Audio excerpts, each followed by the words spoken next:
And welcome back. We're ready for our second matchup of the night. This is Solar Flare Competitive Series Season 6, and it is the semifinals. We did just watch Orbit secure their spot in the grand finals, but who are we going to see between the Wildcard Aces and Arial Arise? My name is Phoenix Blaze, and I am joined here by Yeti and Klimps. Let's go ahead and get right on into it. Klimps, I want to know, what are your thoughts? What are we going to be seeing in this next matchup? I do think this is going to be a banger of a matchup. Like, I think that JJ versus Poison is just a good little amateur siege off. It'll be interesting to see how the hot-handed guns of Arial Arise are going to match up against Wildcard, who definitely don't have that deep roster of, like, super strong gunners that we see out of Arial Arise. But there's definitely some bodies that will be able to compete in this match. So it comes down to, is Wildcard going to show up? Because I do think that Arial Arise are the favorites to go on and maybe even win the whole thing. I expect Arial Rise to have a good shot, but maybe Wildcard turn things around here. Yeah, this is I don't know if it's gonna be a burner or not. I need to see the maps before I make any kind of judgment on whether how far into this series we're gonna go. Whether it's gonna be 2 maps or there's gonna be 3 maps. I really just don't know until I see the maps. I do agree that, there are some hot guns on both sides of these teams. I think, Freak against Big Bri over here, it's gonna be a battle. Whoever can win those opening engagements consistently throughout these maps is really going to determine on a lot of these round wins. Well, before we get to those maps, Yeti, I know you know more about, I believe it's team number 2, which is going to be Arial Arise. Let's give some Clips some time to talk about the Wildcard Aces.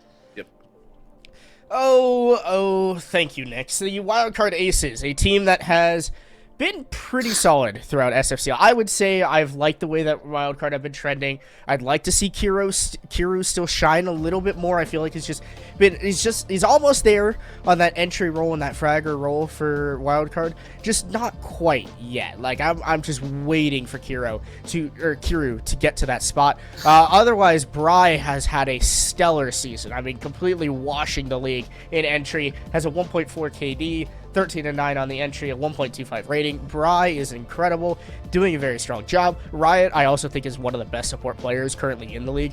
Does such a good job on that kind of soft support, secondary supportive role. And this team is good. I mean, you got to look at their attacking win rate, their defensive win rate. They're good on both ends. Defense, they like to play really aggressive. They love to jump out early, start the round with the advantage, or maybe even in like a 4v4 or 3v3 type of deal. But that's kind of just how they like to play on the defensive end. Well, pretty consistent team. That's always good to hear, especially when those attacking and defending percentages are so close.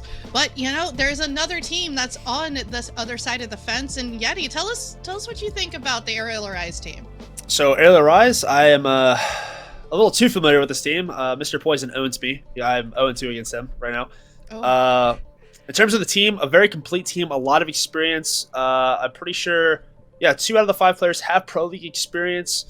Poison's a young, up-and-coming IGL who has done a fantastic job leading this team to, really making its mark in the T2 scene and, knocking out pro teams and just performing well in just about everything they're playing in, whether it's the Gamers 8 qualifiers to the Last Chance qualifier for the Copenhagen Major. They've really made a pretty big splash.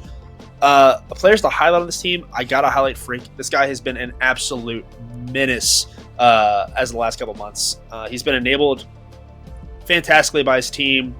Leads the team in opening engagements. He's 12-4 in open K to opening D, and leads the team, or second on the team with a 1.24 rating. But that's really good as an entry fragger because you're an entry. You're behind the enemy lines, just in it. You know what I mean? You're fighting for your life and fighting for every kill. And then I also got to highlight Poison. He's done a fantastic job. Like I said, leading this team. He does a fantastic job of calling different types of styled attacks. He uses the power ops very effectively, whether it be the Ying, whether it be the Monty, the Blitz, and he just does a fantastic job doing so.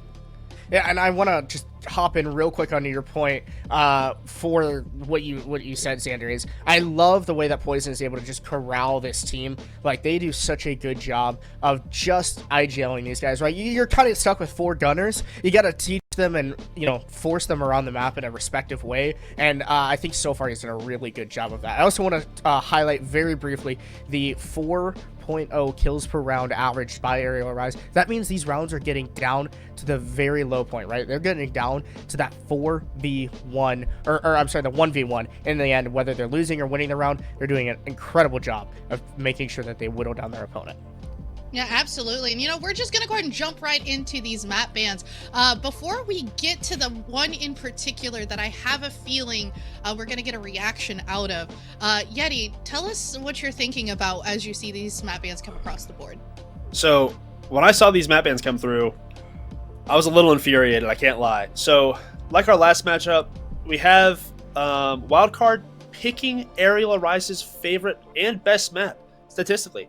Arial Arise has played this map 3 times already in the SFCL, and they are undefeated on it. They've had some close series, but overall they've looked really good. They haven't lost it. And then Arial, I think they did a good job eliminating Wildcard's best map. It's kind of the same thing. Chalet is their best map, Wildcard's best map. They are also 3-0 on it. That was their first ban. So eliminating a team's best map, and then on the other end of it, you have Wildcard, who's, in my opinion, eco-challenging Arial Rise's best map. And I gotta jump in on that as well. I do agree. You were standing up, you were throwing everything around the room. The whole room was set ablaze, and then you cooled it down because you're ice cold like that. So Villa, definitely a good map pick for Arial Rise, not for Wildcard. Like going to a map that a team is 3-0 on. Definitely concerning, especially considering they beat Arial Rise Academy. And then also talking about Border, that's kind of one of those 50-50 maps that could definitely go either way.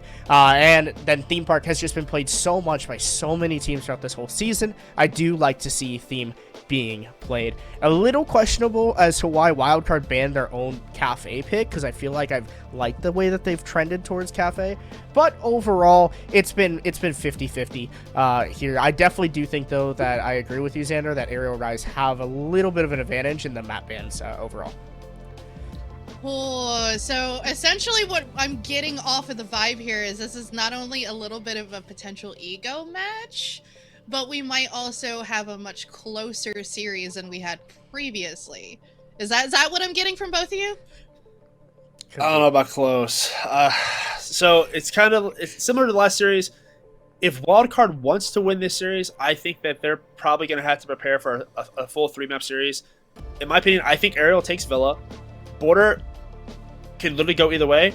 But again, with the first map being Arial Rise's best map, it's just safe to assume that Arial could just 2-0 here and just be done. I'm gonna split your difference, Xander. You tried to sway me a little bit on your infuriation of the map bans. Totally get it. I was teetering on which team I wanted to pick coming into this match, whether I was going to pick the Arial Rise 2-0 or I was going to pick the Wildcard 2-1. I think Wildcard are going to pull something out of the hat. Like, I think this is their time to shine. They have their moments. As long as certain bodies are popping off, I want Bino to be playing just a little bit better. I feel like he's been a little lackluster for the caliber of player he is, as many recognize him to be such a strong T3 player. And I'd also like Kiru to step it up as well. The rest of the three have been holding their own, JJ Bry and Riot. They've been doing a great job overall on their end. So if those two bodies step up, I see Wildcard actually upsetting Arial Rise here. So interesting.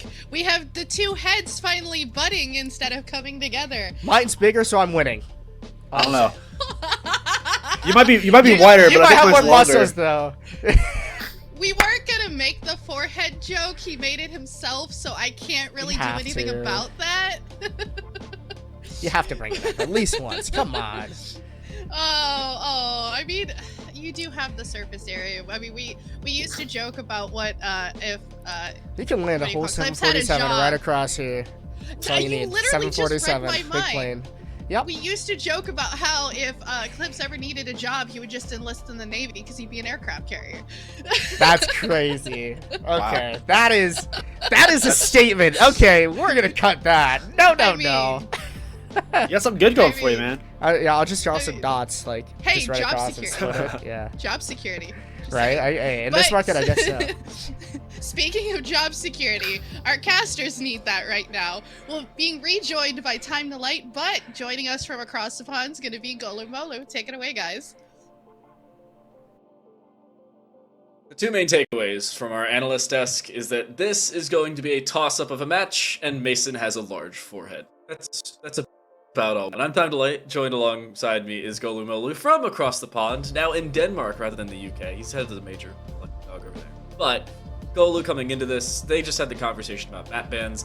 I'm going to echo that and say this is about as close of a series as we could get. If Villa goes Arial Rise's way, though, I think they take the series 2-0. If not, we're looking at a possible.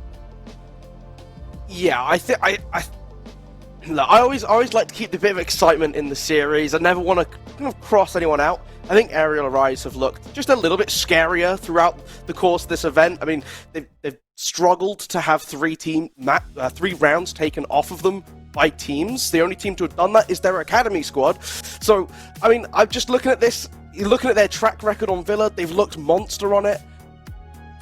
It's gonna be a difficult one, but Wildcard picking it, that gives you something to go off of, Dan, right? Because there's clearly something that's been brewing behind the scenes. We've let them cook. They're coming out here in the semis. You want to try and take this team out, starting on a map that they've looked very strong on, but that you can try and pick apart a little bit. Pretty interesting way to go. I mean, the same thought process was there for our previous series as well. It was thinking, oh yeah, Cafe wasn't played by HKR prior, they didn't ban it, so naturally they may play very well, and then Clubhouse was lost from them prior, but they picked it, so they may completely switch things up. Neither of those were the case. They got dumpstered 14-3, and Clubhouse was the closest of the two. It didn't even seem that close, let's be real. Villa has to be something good for Wildcard. Naturally, they have a lot of odds to go off of, as Arial Rise has played it on a consistent basis as of late, yet he said it 3 times this season alone. They account for probably half of the 4 picks thus far on their own. But the question is whether Wildcard can take what they may very well have learned, if anything at all, and turn it into possible round victories. Because naturally, you can counter-strat a few different ideas. But the other conversation is Poison, Mr. P, counter to Mr. B, who's now on the East Coast. Can he bring out the depth of a playbook? Because there's such a different playstyle for him where it's anything can go their way. It doesn't have to be strictly what they've already read. Yeah, and I think that's going to be important coming into this. You've also got more recent footage from Wildcard having played it last night. I mean, I don't know. I still think it's going to be a bit of a challenge. I have to be honest, right? And Arial Rise coming in, I'm looking at them to be the team that has changed things up a little bit. We haven't seen them be very stagnant on Villa. They've always been willing to make a couple changes, and I think one thing that highlights that is the bans, and I think coming into the game immediately, for me, that's going to be the biggest stand-up for what happens. I'm expecting that Azami to get taken away. It should be taken away. It's nuts on Villa. It's nuts most places, but it's particularly nuts on Villa, and we know Arial just have a passion for not playing with it here. That's going to change up at the very least a little bit, because the Azami really helped Wildcard on their defenses, just being able to just chew away time. Well, time management, a massive note for Arial Rise, and they will remove the Flores to start things off. We saw this as a ban back on Cafe in our previous matchup. Not unheard of by any means, especially with all the soft destruction here on Villa. I appreciate that decision to remove her. And Dokebi, a follow-up. Wow! That's a new one. Yeah, I mean, Wildcard have just really not liked Dokebi. It's not something they want to deal with. They hate their opponents being able to call them out on their roam, and with the way that they like to play on Villa, extending across, trying to eat into a little bit of that time bank that the attackers have available to themselves, it's that comfort for them, right? And I mean, look, she's a very flexible operator. I can get why if you really don't want to get disrupted by those logic bombs, you axe it. The Valkyrie ban, though, I mean, that's a lot more standard, right? You don't want to get blown up. You don't want to give that information. That kind of requires that IQ pick. If you really want to get rid of it, an operator who, outside of scanning for gadgets, has no real utility or help for the rest of the team. We have seen it being picked up by players here and there throughout the season, but generally it's a lot of the time for that 552 Commando, which is a beast of a weapon. Use Army to wrap things off. I mean, I said it was going to happen. Arial Rise, they don't want to play it. No, and they also didn't ban out the Nook here. Just something I'm a little curious about. We were talking about them playing Villa in previous matches. There are bans on Villa in chronological order. They played up against Lycus Empire and removed the Flores, as they did now. They played up against Make-A-Wish and removed Habana, that was Arial Rise Academy. They played up against Six Karma and removed Ying. And then they went up against their Academy team and took out the Nook, which I was honestly a little curious to see how they played that one. They didn't play Villa in the quarterfinals when they dropped Lycus Empire. Instead, that was Bank Theme Park. So Theme Park obviously is the third map, also a conversation. You say, Arial Rise has obvious favorable statistics on that as well. But here on Villa, no Nook removal? Is that just a Wildcard specific thing? They're giving up? No Ying removal? Again, same conversation, but Flores, we've seen that before. Nothing too out of the ordinary, but still conversation. Yeah, I think the Flores ban is one that I think is just quite solid coming through here for Villa. And I think just the amount of positions that you want to play on the defensive end of things, you want to have those shields. If that Azami slips through those Keybers, look, we saw a game with Azami available and no Flores to deal with it, and it looked brutal, to say the least, because you're just constantly shoving these Keybers in your opponent's faces, these deployable shields in your opponent's faces, these Banshees, and it's just, you're forced to change up your lineup so much. So you're cutting out the Flores because you don't want to have to deal with that on the defensive end of things. You want to be able to play your positions and play around a standard utility game. It kind of forces you to also axe that Azami off later on, because otherwise you're not getting through. So I can see why.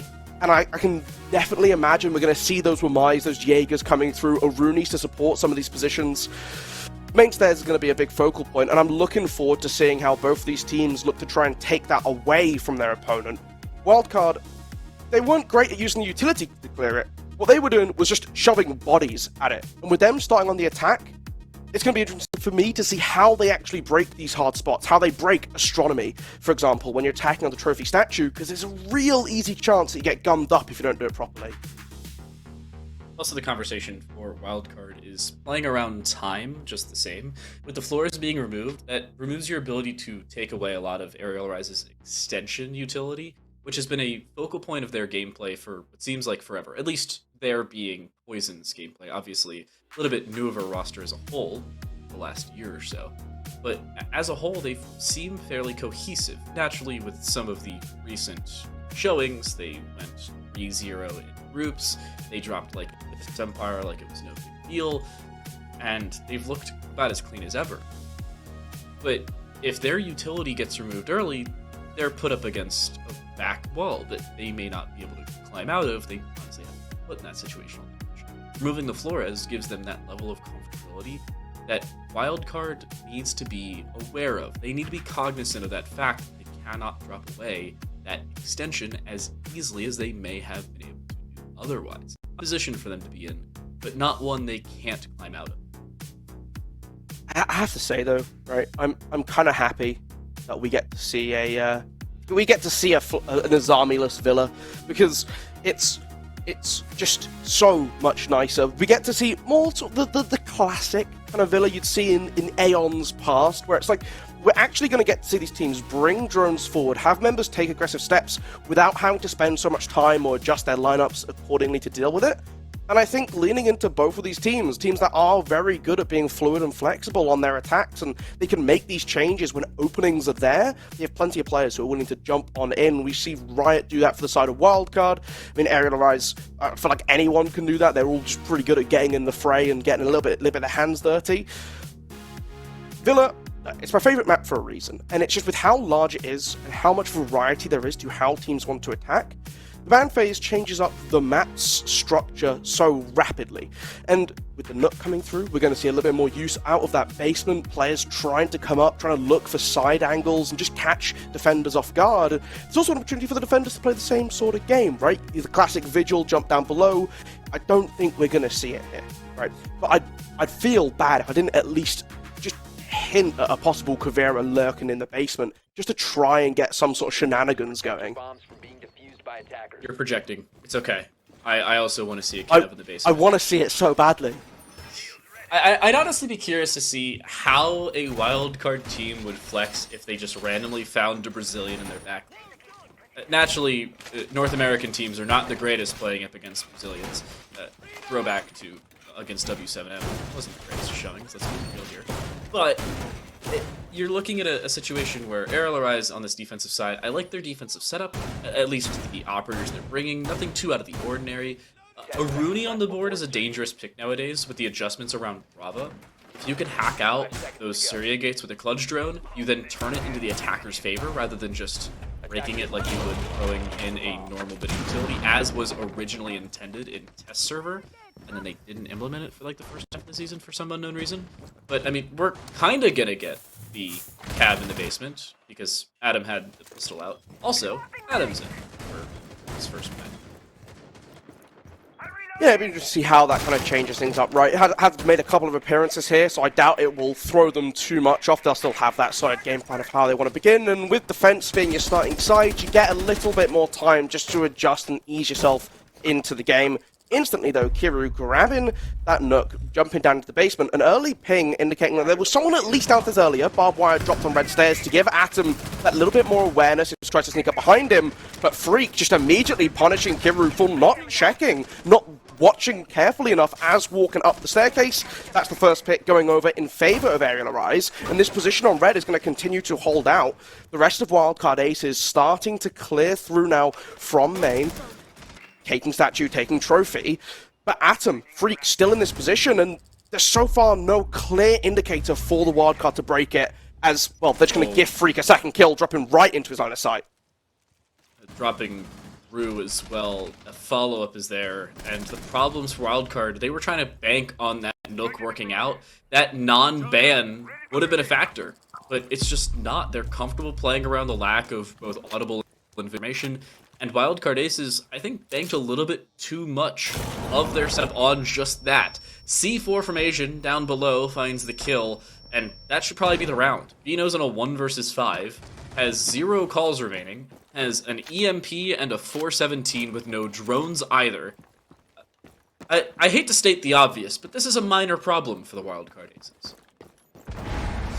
One of them times where you just gotta say clutch your kick and hope Bino is able to pull it off and you're not stuck in the 5 versus 4 for the rest of the map. But just take it a little bit of time. I mean, it's always a bit peak, right? If you have to kick the player on round 1, but the rules, do you know what I mean? Like, you gotta stick to it.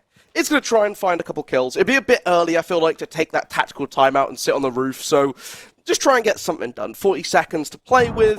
Like you said, not exactly very likely, but Freak doing a little bit of sabotage for his team. They're going to impact himself just to increase Bino's odds. I say that. He's immediately gone and taken the tactical timeout.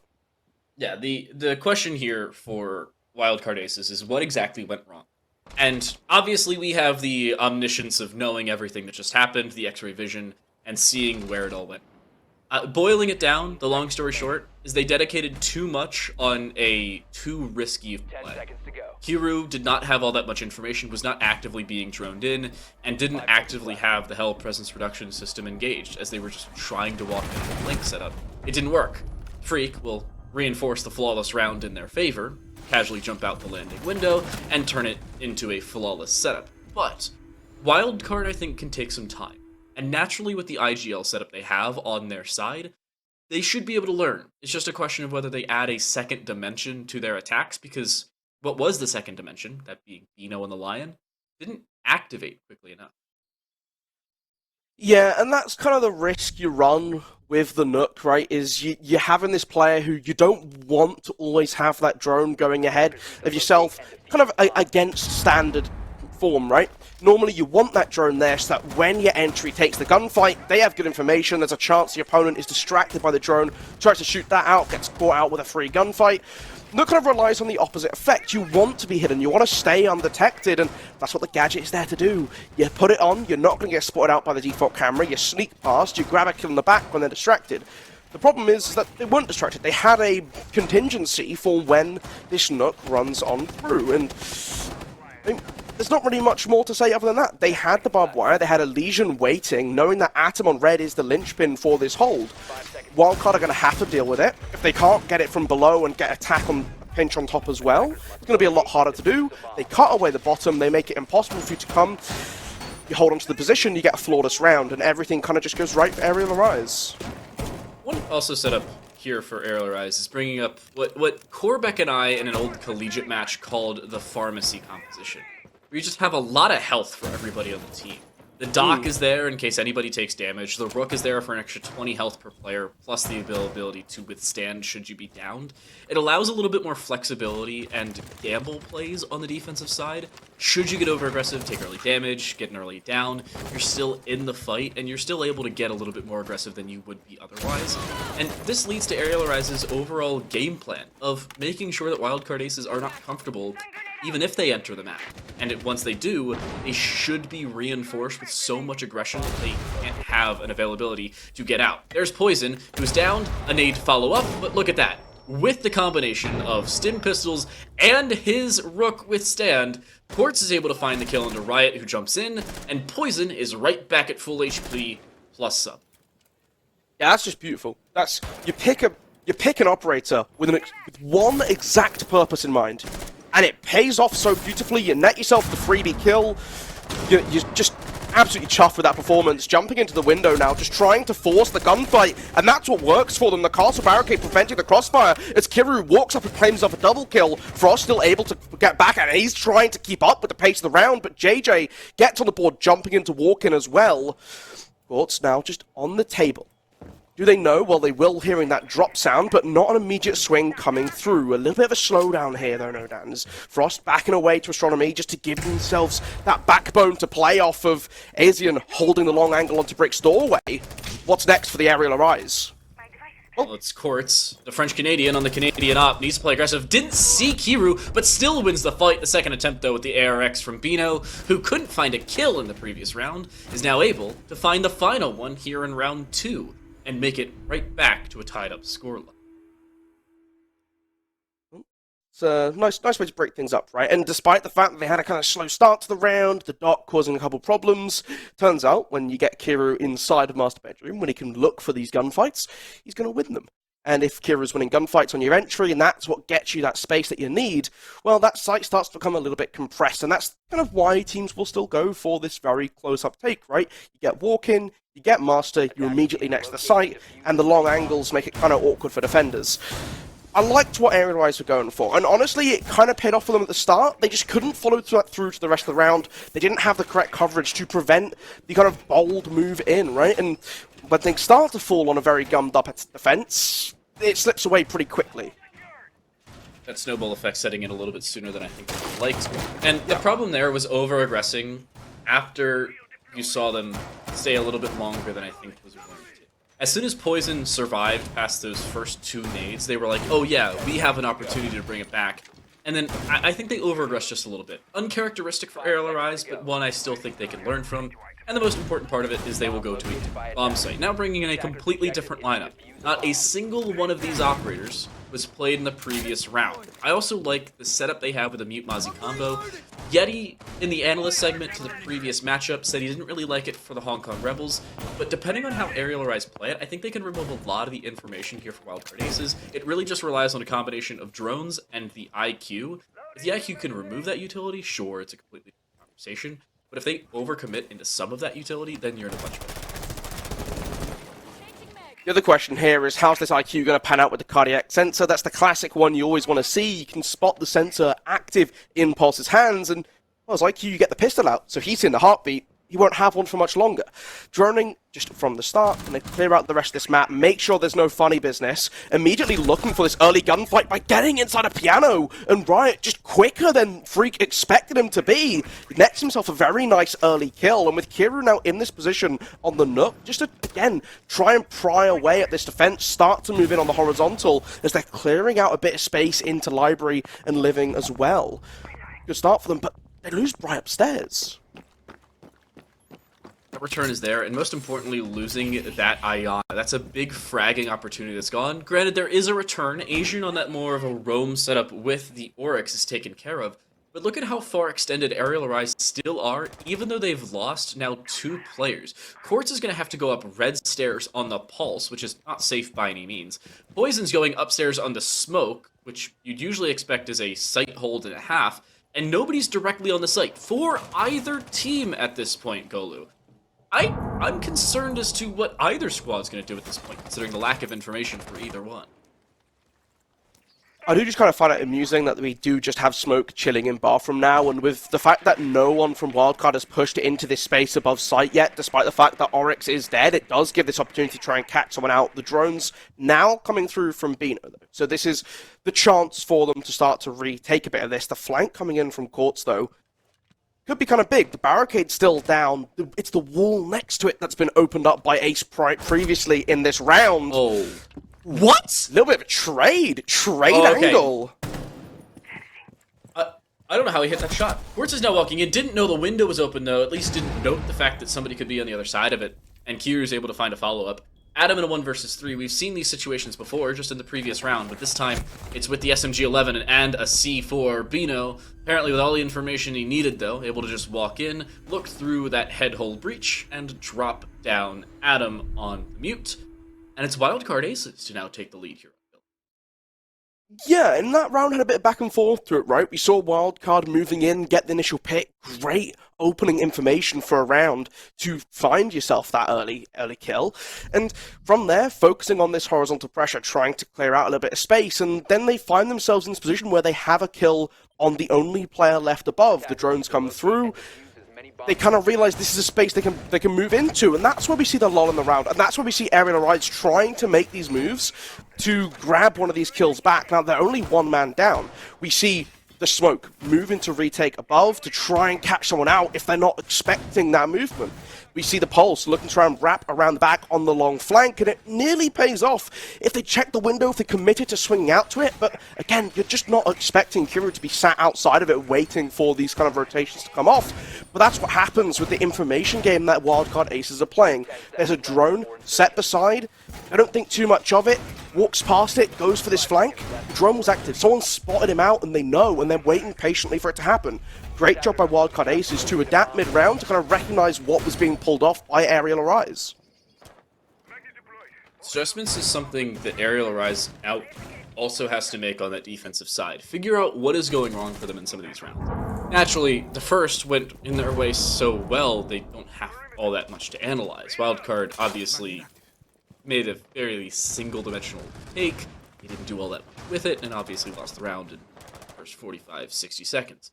But now, second attempt, they have a lot of information to go off of. Kiryu is going a completely different direction, knows where the EDDs are because he's being actively droned in. This is something they were missing, but even with the active droning, Freak uses an impact and finds another double to open up the round. A carbon copy of our previous situation, just in a completely different way, here as Freak still is able to frag out.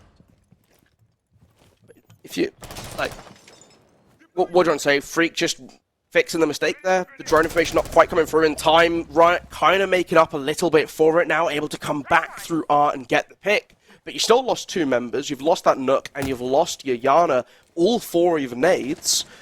Still some explosives on the table in the pocket of Riot, but that's more than you want to be relying on in a situation like this to get you by on the attack. A bit of slowdown now, though, as they are trying to gather a little bit more information. You can see still that pressure around main stairs, which with JJ being out on study balcony, they will want to try and address to give them this safe option to start pushing through.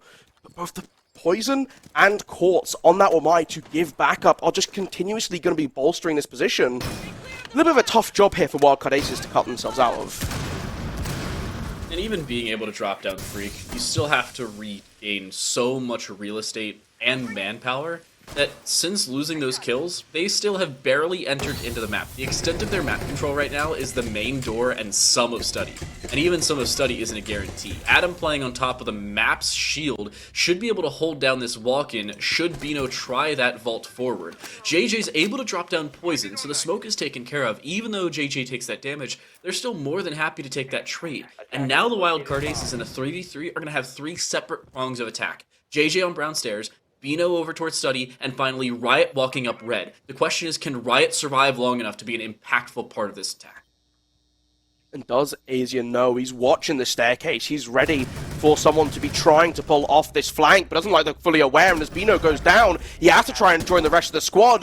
The Capcan traps, though, get the pick onto JJ, the Ying, and the Diffuser carrier, which makes this a little bit harder for Wildcard. Riot forcing himself on behind the vault door as the plant's going down on the bomb chassis, trying to provide that cover throughout the long site. The impact grenade's being thrown onto the wrong position, so the plant will successfully go down, and now they hit the ground, they hit the floor, they take the cover, and they're waiting to see what comes back. The flank coming in from Asian is good enough for one, but does he spot the second? Bino, you just need to turn around, mate! Asian's behind you, and he just doesn't tunnel visioned on the Wamai on the other side of the room, and he gets that pick, but it's all for nothing, because the flanking Capcan gets the two-piece. Bomb defusing attempt failed. Defenders win. Headphones on the wrong way? Earbuds in the wrong ears? Headphones just not on? Only explanations? I think roll the dice, find one of your three, and you may have your answer. the freest of flanks. I don't know how in the world Asian was not checked the second time around. And now it's Arial Arise tying things right back up. And around it, Wildcard brought back a lot more than I thought they would.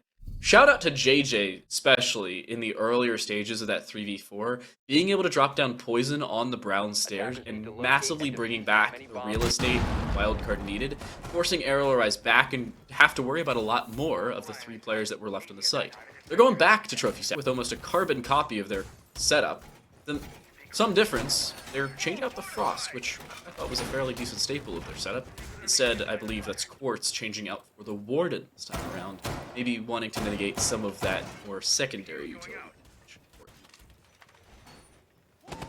Yeah, I think the impact of the Ying being able to break the mainstay's hold in the last round has given them just a little bit of a question mark right there. Like, if that comes through again, we want to have some sort of actionable plan in place already so that we're not going to have to lose this round and then try and recover from the mistakes. I do agree with you, though. I don't know if the Frost is the thing you immediately want to change, but you're looking at the rest of the lineup, it's like the castle has a solid purpose here. The Rook Dock is the combination that you want to live through this plethora of grenades that are going to be coming your way.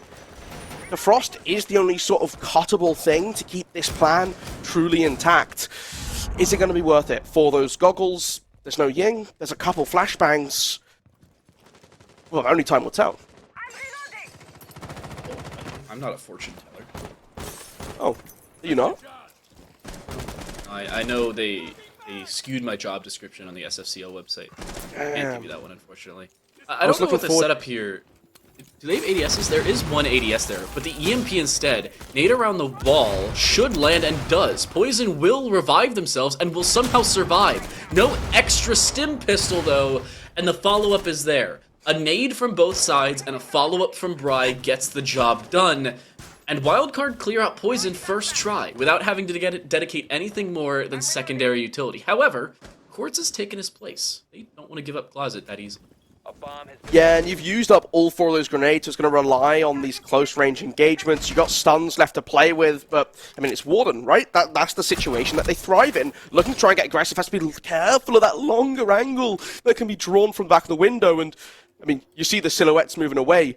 Wildcard Aces, they've invested all this utility to try and clear out the position, and with Quartz retaking it, they just go, we don't have an answer. We can't break this position anymore and just have to give it up. They invested 4 grenades, an EMP, 5 flashbangs, to then just have to go to the other side of the map, and there is an extended hold here from Arial Arise. Oh my gosh, that's a problem. And Wildcard, even with picking up that opening kill, didn't go off of it quickly enough. You talked about it, the 4 nades.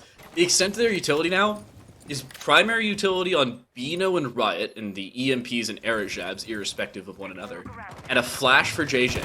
That's basically it. That's not utility at all. Compared to Arial Arise, all of their setup is basically still available. The ADSs are still alive, sitting inside of the back of site, and Freak, casual double kill with the 416 in hand. Easy to pick up those 2 and give Arial Arise that 2-man advantage. We've seen a 2v4 brought back in series prior, but not thus far in this map. Nice shot from Bino to drop ports, but it's still a 1v4 required. A follow-up is there onto Adam. They will reload the ARX and fight for another, looking for a follow-up through the breach. The diffuser is not in their hands, and that is ending up being their downfall, not able to go the other way around, and costing them the round as a whole. Arial Arise will take. Well, I mean, again, that's what happens, right? And we saw this come out from Arial Arise. They tried to do it. It's something the Wildcard Aces, not the same complete identity of a strat, but the same idea of just gumming up and locking down Walk-In worked against them yesterday for the side of Make-A-Wish. That's how they won one of their only rounds they got on Villa. So this is clearly something that Wildcard Aces want to play from the master side. And Arial Arise, we spoke about it before, right? If they're coming into this, they see how Wildcard got to play the map yesterday, they've seen how they play it for the rest of the season as well. If they come in, they match how it wants to be played, and that's a perfect showcase of Arial Arise doing just that. They are setting themselves up to directly confront the win condition for Wildcard, and it's done beautifully. I have to say also something a little surprising for me is the fact that Wildcard was so active to drop down. Isn't that we saw them on the top floor? After that nade dedication, But this time, after Poison dies, they don't actively try and take Closet. They just, well, you can have it. Go ahead, rotate through that bathroom, walk in, and you're good to go. They gave away the utility or the real estate. They used almost all of their. But now into this round, Arial Rise going back to Kitchen Dining. This is also a site they have lost. They dropped it, of course, in that 1v3 that Adam was left in. And the question for them is, how do you change this extended hold on the bottom floor? I don't think the top floor needs all that much of a difference. Maybe an extra body early on in the round to make sure that Asian has some help. But that bottom floor room was pretty good. The problem is it ended up being too good to the point where you extended. Yeah, and how well are Wildcard going to be able to wrap themselves around it this time? Again, starting off in a very similar pattern, the early information, trying to just get that tag onto Freak, spot him out and start to hunt things down. But so far, not too much pressure for him, and he hasn't got too many other players nearby to back him up, so it's just very much going to be a case of shoot a couple drones, fall back, wait for the rest of the squad to get into position where you meet up with the rest of the team. He is walking down now to the main lobby, and, well, with Kiryu going for the opening on this doorway, the Lion has been found pretty early on. JJ walking in, it's Bri that's going to die first. Another one down below, that's JJ, Freak for a triple, Freak looking for the quad, Bino finally able to do something about it. But a case of, I mean, Freak's by himself. Reloading. Why are you just feeding 1v1s to a guy by themselves? Problem is they're also not dedicating any utility or information gathering to clear him out. Finally, a kill is found. Riot will be able to drop Asian after the 17th attempt in this round. But Arial Rise are still comfortable with that. They have a 3v2, they have 2 C4s available, all the information they need, and the extent of info here for the Wildcard Aces, they have 1 drone and the IQ scanner. That's it. And the extent of what the IQ scanner will find is the kills. And maybe C4s if they're thrown in the wrong spot at the wrong time. Riot will open up some things above, and there is still verticality available with 6 breaching charges, but that's basically all that Wildcard can hope goes in their favor. That's not even happening anymore. Adam will drop Riot through the floorboards, and now it's up to just Bino in this 1 versus 3. Well, Never mind. immediately going to get caught off. Yeah, first player you encounter, Atom, just still chilling inside a living room, going to grab that kill. And things not working out so well for the Wildcard Aces the second time that they attack onto Kitchen and Dining, and you wouldn't really know it was much of a Kitchen Dining attack, considering everyone died on the complete opposite side of the map. Main stairs, a bit of a bloodbath, a bit of a slip and slide down the stairs on the way out of that one, but look, I mean, it's just, you should be a little more clinical with your drone work, right? You've got to bring drones in, you've got to have more than one player work up to someone like Freak, who's been a little bit on fire this game already. Arial Rise, sure they'll be very happy with that first half. Also with the adjustments they made, usually when a team loses a site, they make macro adjustments to they switch their entire operator composition, saying, this didn't work, let's try a completely different strategy we have. For Arial Rise, it was micro adjustments. They changed a few things here and there. Most importantly, they extended a little bit more on the top floor, tried to take the fight to Wildcard, not allowing them to condense upon that top floor, and it worked perfectly. That's something that we needed to see from Arial Rise, and something I am happy to say Poison did nearly perfectly. Not calling off everything they had prepped prior, just making a small change here and there, conditioned to the team specific. Team, of course, in this case, Wildcard Aces. Now onto the attacking side, not too much out of the ordinary here for Arial Rise. I think this is the most normal attacking setup I've ever seen. Jackal, Ace, Thatcher with the Iana Ashe composition. It's about as straightforward as things can get. I'm also interested to see how they plan to use the Cade, because you have to expect Cade tricking, considering, right? Hopefully, maybe, please. Cade tricking, one of those fun little things. Right, a little bit aggressive on the staircase, despite the fact he's still got 1 claw in pocket. So you're hoping he stays alive to use it. He's going to back up, though. I am intrigued to see that there's much less going into the hold for main stairs from the side of Wildcard Aces. Freak already in a position by Lamps. You don't swing it now, right? Just hold your position, hold your ground, play it chill, mate. Again, the rest of the lineup, though, you got that Mirror, again, brilliant for gathering yourself the information. They've gone with their classic double window setups that you can play very comfortably inside of Aviator, and with things like the Goyo, that time burn is going to be immense later on into the round. So it's just keeping members alive on this defense, keeping your key positions up and steady, just so that when it comes down to that last minute, the attack really now has to start worrying about when these fires are going to start popping. JJ just setting another one off to make sure they can't walk in through study door just yet, as we're now starting to hear that hard breach ticking away, a little bit of space moving in for Arial Arise. There's a very late rotation from Quartz here. This is a slow take as well for Arial Arise. Quartz on this far master setup wants to try and clear Bry out of position, but the problem is they don't have all that much help to do so. How does Bry win that? Freak has to be looking at his phone or something for Bry to be able to walk over that and still be able to come back. Asian playing through the Selma breach that Bry just completely did not note. And Bry got away with murder in the first on that one. That is a wild engagement for him to come out on top. I'm just baffled. Just don't turn your back, mate. But Riot holding onto mainstay as well, gets the next pick onto Asian as well, so you lose your Thatcher. I'm sure the work was done. Kiru, again, playing on that deployable shield, grabs another. Riot just gorging himself by the main stairs. It's Atom the next to fall, and Poison just finds himself on the worst side of a 1 versus 4, just to try and clean things up in this round. Does grab a quick kill onto Kiru, and now walks on through. The proximity alarm going to give himself away, and Bino drawing that long angle through the popped mirror windows, just to finish off the round in pretty tidy fashion for the side of Wildcard Aces on their first offensive round. They should also be fairly happy with that. Bar whatever the heck happened around the red stairs and the vault door, that was all in all a pretty good round. We'll just move on from that conversation, because even then, Arial Arise was still given most of that other side of the building control, with Quartz still there on the Jackal. They knew nobody else was in the vicinity, but Wildcard was still happy to play what they knew around those mirrors, and most importantly, around the utility they'd previously set up. The prox was basically the icing on the cake, just to give away the walk-in around that vanilla, what's the word, Scott? Something Bricks, man-made, construction, Italian. Those are the only words that come to mind. just generally, those are the only words I can ever think of on a daily basis. But specifically, I mean, Villa. I forget where in Italy it's actually set, but it's something.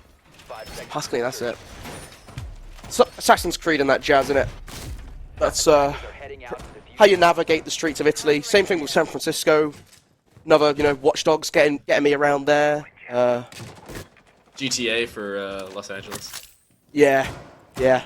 It's always good fun when you hear stories like that. I had a mate who went to San Francisco and his family got lost, and that's unironically how they unlost themselves, because he recognized the building from Watch Dogs 2. So Ubisoft boosting the geography knowledge of all of us youngsters. It's wonderful stuff.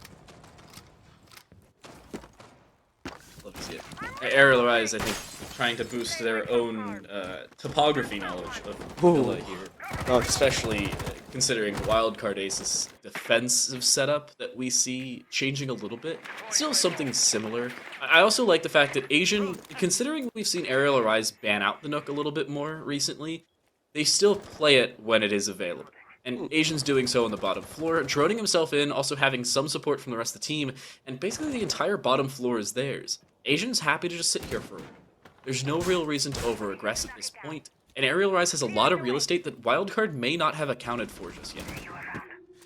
Yeah, and just closing off some of these doors as they fall back off of their roam, recognizing it's going to be a vertical push, but you don't just want to give the space freely, right? You chalk up these barricades, you buy a little bit of time, you give that extra bit of sound cue, so if the rotation comes through from Arial Rise and they decide they want a little bit more space, we see Quartz going for something like he did on the Jackal before, where he just comes from the complete opposite side of the map, you have that assurance. Getting the wall open on up, the next EMP charge coming in to deny that trick, but going prone, going to try and get close up on the wall, but does he know he's on the right-hand side of the breach, spots the head through the little window, and now has to be a little bit careful. Habana's right on the other side of the wall, and Poison will grab the pick. Oh, but that EMP effect now dissipates, and Poison was taking some damage from the now regenerated Electro Claw, something I don't think he was really accounting for. But still a decent setup for Arial Rise. That bottom floor pressure will now look to set in alongside Adam here on the trophy entrance. Kier's going to look to cross here and will lose their life because of it. A follow-up onto JJ, and that may very well be the round. The shot back from Bino to bring at least one kill back, but he now needs the ace with the SMG-11 in hand. Is being flanked from the 90 hallway, is apparently aware of it, but still can't win the fight. The casual walk-up from Asian, and the FMG-9 to close out the round. It's Arial Rise back with their 2-round advantage. It's a very clinical assault, right? They get that control of Master. There's a lot less contention. In fact, they triple reinforced off the Master bedroom wall, right? Which is something we're seeing more and more teams lean ACJ into set up. playing right up. It was coming. It was coming. We're seeing more and more teams, right? They open the left panel. That's been a classic for the exact reason of, like, there's so much space inside a Master bedroom that you don't want to give the attack. So you open it up, you create these longer angles where even if you're not actively playing them, it's just that question mark around it. You can't just walk up and assume that you're going to be safe with it triple reinforced off. They can put themselves in that position. You see in Poison just walking right up onto that wall. They have the space below, so they know there's no nitro cells being set down. They know there's no pulse who's going to blow you up from beneath. That they got that accounted for, they can just go on in, and they get that breach opened up, and you can see exactly what happens, right? With this hole inside of sight, the attack have a pathway in, they're playing by astronomy, they're preventing these rotations coming through. The angles are open. Look how quickly the members from Wildcard Aces fall away, and it leaves them in these unfortunate 1 versus 3, 1 versus 4 situations, and the defense, the attacks already know exactly where you are. You're going to get hunted down, you're going to get boxed in a corner, and you're going to lose. I thought ACJ's effect on my gameplay extended to just ranked matches. As he said, it's now casting competitive play as well. This is all his fault. I can't. Odd setup as well here for Arial Rise. Poison's going to pick up the Montaigne, one of the better Montaigne players in North America, rivaled only by a couple of NAL players. But I'm a little curious to see how they set this one up.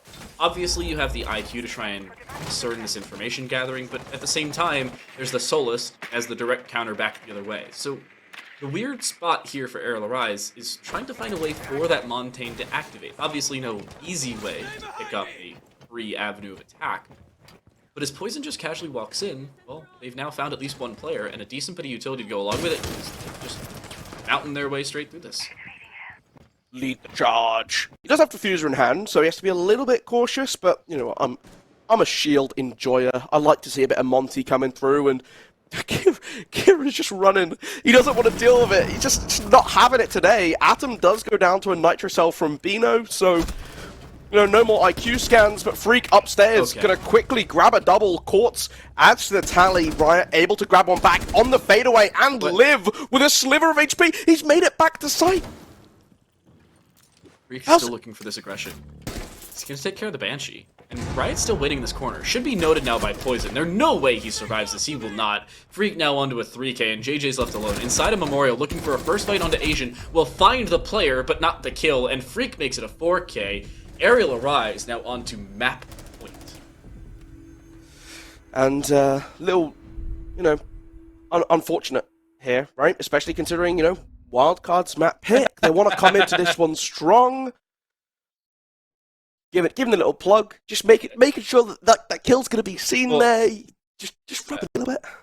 I mean, Asian said, "Nice shot, JJ." When JJ missed like half the mag as he walked around the memo door. That's gotta hurt. You know, like these are the two teams that I'd be expecting to get a little bit all chatty. I'm surprised it's taken us 9 rounds to see it, right? Like, yeah, these are the ones that are gonna have a little bit of banter in the chat, and I'm sure for none of these players, it's going to mess with their game too much, being the players that are so used to sort of dishing it out themselves. Always nice to see a little bit back and forth in there. It's one of my, you know, one of the things I really like is that we do actually get to see the all chat at all times. You know, some titles will hide it away, you don't get to see it. You rely on, like, Provision to see the little classic wonder what is even going on paint screen during LEC, but here we just get it all out in front of you to see. I also was expecting like a round 2 spawn peek into a get dusted. Yeah. To start off. I mean, like, 9 rounds is realistically, guys, pick it up, right? You know, like, we need to be seeing this a little bit earlier on, but it started now. Big lineup change here from Arial Rise, just changing a whole host of operators. Still keeping pretty standard in their lineup though, right? They've got a Yana, the Sledge, the Ash, the classic trio. Bring in your Hard Breacher, bring in your Thatcher, you're good to go. This is almost the exact same composition we saw them bring in the first round of this overtime, or this second half as well. But instead, it's Adam picking up the Sledge instead of the Iana, and Quartz instead of the Jackal we saw earlier taking Adam's Iana.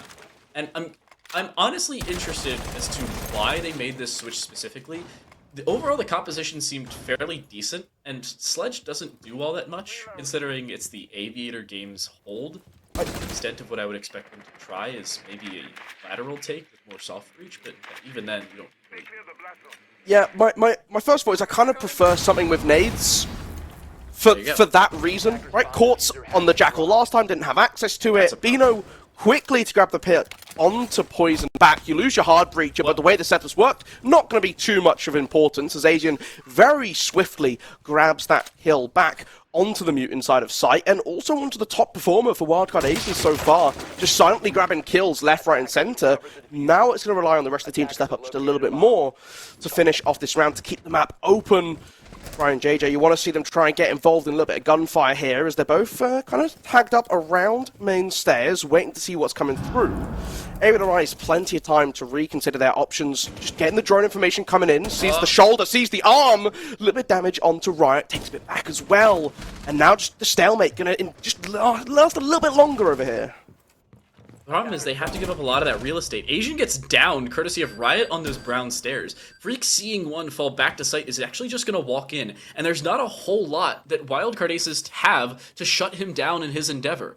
There's nothing in terms of utility on the site. Riot is so low inside a vault, but they're actually able to freely swing from that same door. This is a lot of real estate back the other way, but Adam's proactive swing turns a kill back, and it's down to just Riot in a 1 versus 3. With a 9 mil in hand, they will find one, and only one to turn it into a 1 versus 2. The diffuser is not in pocket. It finally is retrieved and is now being put down on the site itself.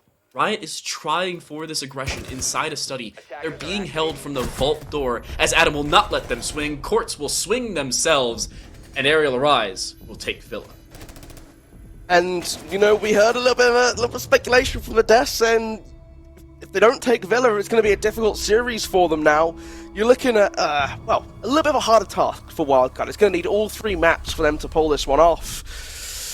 Meanwhile, Arial Arise just need one of the next 2. And, I mean, with the way the game played out, very big performance from Freak. 17 kills in 10 rounds. So a little bit nuts. State the obvious, it's a 1.7 KPR for all you mathematicians out there. Arial Arise is fairly happy with that setup as well. And I think Wildcard showed signs of life, but they weren't able to adjust in the later stages of the game like they were in the first half. Arial Arise, after losing those back-to-back rounds between Trophy Statuary and Kitchen Dining, barely showed another back foot. They were happy to play consistent, and they were happy to play aggressive in the later stages as well, not allowing Wildcard that breathing room, nor, in all reality, allowing them rounds as a whole. It was an odd setup in the later stages, but it still worked fairly well for Arial Arise, especially with Poison bringing in the Montaigne for a top-down clear. Didn't have that one on my... It's always nice to see a little bit of diversity in the operators, though. And I mean, again, we expected it from both teams, right? And they did that on both sides of things. The Monty coming out. We saw the Mira Goyo coming through from Wildcard again on their defense. I mean, I think overall, both teams kind of having rounds where they showed what they were trying to do and did it very well. But ultimately, just Arial Arise doing a much better job of adapting to Wildcard's game plan. And that's kind of what brought them a lot more of these rounds. Like you mentioned, they just did a better job of playing against the opponent they were dealt today. See if Arial Arise can make it a 2-0 and close out Border, or if all 3 maps are required. We're going to go to a break. When we come back, it's the analyst desk to break down map number 1 and set us up for a second.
And just like that, Arial Arise takes the first map in what should have possibly gone the other way when Wildcard picks one of the strongest maps that Arial can play.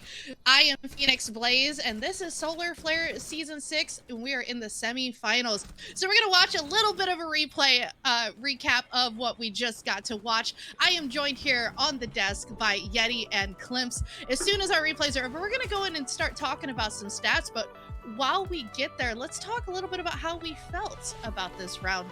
Yeti, do you want to go ahead and talk about it first? Well, I'm not really surprised, to be honest with you. Like I said, Ariel's now 4-0 on this map. Was 3-0 before this matchup. It's just a map they're very, very comfortable on. They're confident. They are not afraid to go there. And, you know, to my surprise, they kind of backed up what I was saying. Freak having an absolutely astronomical game, going 17-6. The dude is just eating their souls. Asian following up, having a pretty solid performance. But overall, I mean, the whole team played well. I mean, they were dominating in opening kills. They were dictating tempo throughout the rounds. And they were just running away with the kills. The rounds, they would get the opening pick most of the time. They'd get 2, 3 more. And then sometimes it would stabilize, and then the other rounds would just landslide in Ariel's favor. But again, I'm not really surprised. We know Ariel Rise is good at Villa. So, yeah. And I got to jump in off of that, right? Because Freak and Bry were two of the players that we compared, and there is a stark difference between their performance. They are the closest possible they could be, Bry being on the very bottom of the leaderboard for Wildcard, Freak being the very top of the leaderboard for Arial Arise. Bry just did not have a big stellar map, and you need that guy to shoot back if you want any chance against this strong Arial Arise team. Bino looked pretty solid. I liked some of the things that I saw from the other players of Wildcard starting to step up, but Bry is that X Factor player, I feel like, for Wildcard that just has to really come into this game, this next map of Border, with a full steam ahead. He has to hit the ground running. Yeah, and speaking of what we just watched, there was one round in particular, Yeti, that you specifically pointed out. It was round 5. We're actually going to have a quick replay of this. Walk us through this. So this is right after they actually went down, but they had a dock play inside the walk-in closet, and Wildcard threw the house at him. They were able to kill the dock before he could keep stimming himself up to full HP. They used about 4 nades and 6 stun grenades all in rapid succession and were able to kill him. That is not an easy position to clear, especially when you have a dock that overheals to about 150 HP per stem. So they're able to get that. And then I think Wildcard made a crucial error beyond this point. They allowed the Warden to refill the walk-in closet, and then they committed to a rotate. But in reality, once they clear closet, if they successfully hold off the rotate from Warden to not allow him to fill that space, Habana can then open up the middle master wall and push the defenders back into the deep angles, and then Wildcard can just work towards a standard statue plant. So just minor errors on them. They did a really good job of doing the hardest part of that round, and then they just kind of let it slip away by overcomplicating the decision. But the process was there. The idea was there. And then I would have loved to have seen, like, not that rotate, right? Like, you threw everything you owned. Why not run in there, right? Like, why not run the whole house into master and continue to focus on your main clear? When you rotate that late in the round with as little util drones bodies as you had, you just can't execute quite the roam clear that you want to be able to, right? The Villa, there's 2 ways to play that. You roam clear or you go direct. Choosing to try to do both in one round, extremely difficult, and it just did not play in the favor for Wildcard in that round, at least. Yeah, I know there was one point that you were making, Yeti, while we were kind of like talking during the match, and I know I asked you to write this one down because you know me, I favor the mental game. Can you kind of give us an explanation of, you know, the ego that went behind this map pick and potentially why it was lost? yeah, I mean, this is definitely just an ego child for Wildcard. Like, I mean, they definitely have some idea of what maps their opponent are good at, and you know, it doesn't. A blind person can see that Arial Rise likes this map, and I said something along the lines of one team's lack of confidence isn't really is more or less the other team's overconfidence, and Arial Rise is just overconfident on this map. Like I said, they've played it 4 times. Whenever it's been up, they've taken it, they've won it. So. Yeah, how do you feel about that point, Klimps? Like, what's your take on that? I completely agree, right? Like, I just don't think that it was the right choice for Wildcard to go to Villa against Arial Rise. If you've done your homework, you've done any little bit of research, you know that they're really good on this map. They beat AAA on this map. It was the first loss that AAA had ever had in SFCL. and it was against Arial Rise main. So, taking down a star-studded gunner roster, and you know that AAA is like one of those heavy stacked rosters that have those names that you know are going to be going pro. Ashen, Reverse, you had Kento who was in PL, right? You have these big names on that team that were where they are for a reason, or set up into a farm system to go that way. So to see that struggle out of Wildcard to go through those map bans, it's kind of the same story as we were talking about in the HK Rebels Orbit game, where your map bans just it seemed like each team lost a map ban phase, and that team so far has not won a map tonight. Yeah, so you know what? We have another map that's coming up. We're actually going to be visiting Border, which Border is the one that, obviously we're looking at really great map bans here. We haven't really seen Border played in these playoffs as much. Border's kind of one of those maps that people either love or they hate. There's usually no in between. But I'd like to get y'all's opinion on it. Like, we have Wildcard starting on defense, Arial Rise on the attack. Let's kind of talk how we think this is going to play out. Clips, you up first. Yeah, I just want to kind of talk about Border in general for SFCL, because you don't see it very often, so you don't know how these teams try to track out. The most memorable Border game I have is the two that McQueen's played. I think that's really about it. We have not seen a lot of Border, so to see how these teams are going to come out of this match, Wildcard and Arial Rise, both teams who have been playing through qualifiers, right? You have the Gamers 8 qualifiers, you have Blast quals, right? You have all these big quals for majors, for tournaments, for invites, right? But there's a lot of VOD. Just question mark is who has the Border VOD of the other team, who's more prepared, and who's going to come out swinging on Border. It has to be Wildcard if they want to win this series. We said it was going to have to go to 3. They need it bad. Yeah. See, now I want to know, Yeti, from a pro league standpoint, I know Border is probably about the same way, where either people really love it or they hate it. Like, what's your stance on Border and competitive in general? Well, I mean, Border's a good map. I mean, I like playing it. It was always fun. It could go either way. I've seen defender side of Borders. I've seen attacker side of Borders. I will say it probably leans more towards the attacker side of the map, just because it's so small. It can eliminate some steps that attacking teams have to take on bigger maps, because you can apply so much pressure from the outside part of the map. It's directly affecting crucial rooms, crucial areas that will help the attack win rounds. And I can't really speak too much on Wildcard's Border, but I do know that Arial Rise likes Border. I mean, they 7-0'd it. They 7-0'd me on it when I was on Mirage in the LCQ for the Copenhagen Major. So they are familiar with this map. They do like it. So I think Wildcard's gonna have a little bit of an uphill battle here if they're not, on their game here. They need to come out the gates swinging. There is no more maps to fall back on. This is their chance to, turn the series around. Yeah, Border's a map where you take those grimy, grueling gunfights, right? So I do think that Arial Rise have a little bit of an advantage when it comes to going to this map, which is so small, compact, and winning the fights. Yeah, no, I wholeheartedly agree. Like I said, it's just one of those maps. You either really love it, you really hate it, and it just seems like these two teams really want to go to it.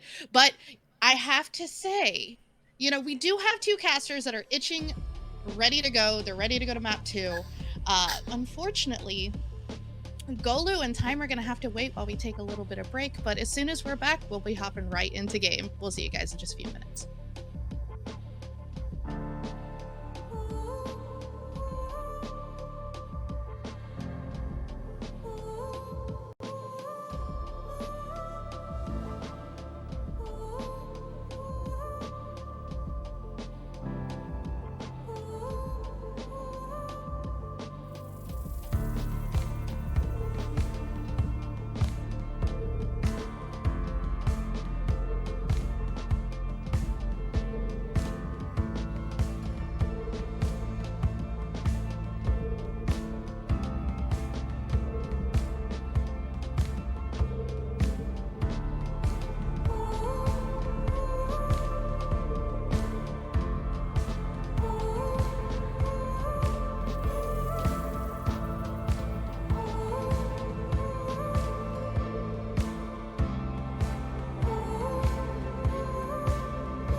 Small break, but we're back and better than ever, rearing and ready to go into Border as our second map of play. I'm Time to Late. This is Golu for our second semifinal here in the SFCL Season 6 playoffs, and Golu heading into Border.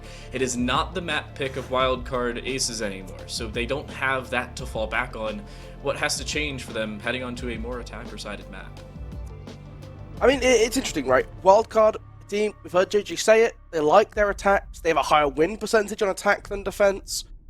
I think they'll be looking forward to this one, in the sense that, you know, they're a team that will never count themselves out. They'll always see themselves having an opportunity, having an angle for victory, and they will take it, which is something, you know, it's always great to see, and it means you get more entertaining games. Border, a little bit scary, though.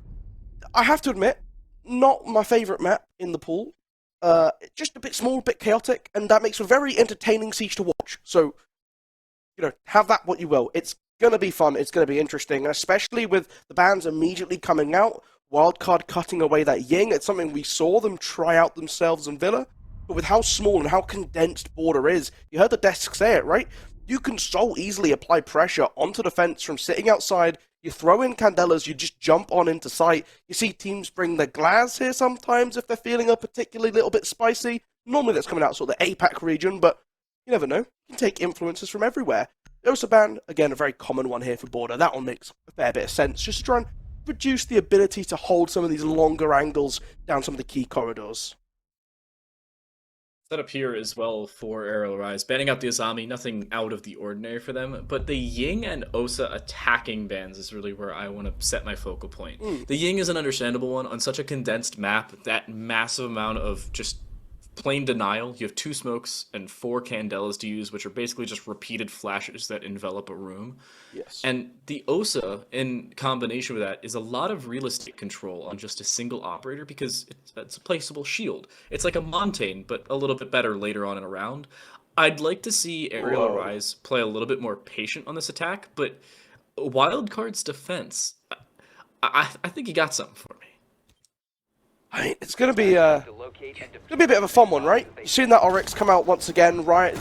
Likes to lean into it when he can, get a little bit of flexibility on that roam, some big hatches you can try and flank around on, and with Border being as small as it is on the defensive end of things, you really want to extend and make your presence as big as possible. Again, just to it's like the opposite of Villa. It's like the complete opposite. Villa, you spread out, you meet people early on, but if you want to play around site, you can, because there's so much space that the attack have to drone through, have to clear through, have to take, have to open up walls. Border, they're right up next to you, so you gotta just make sure that it's difficult to get in. You see teams extend into CCTV, they'll give themselves roaming options. You see things like castles come out at times, and that's part of the reason for this Azami ban.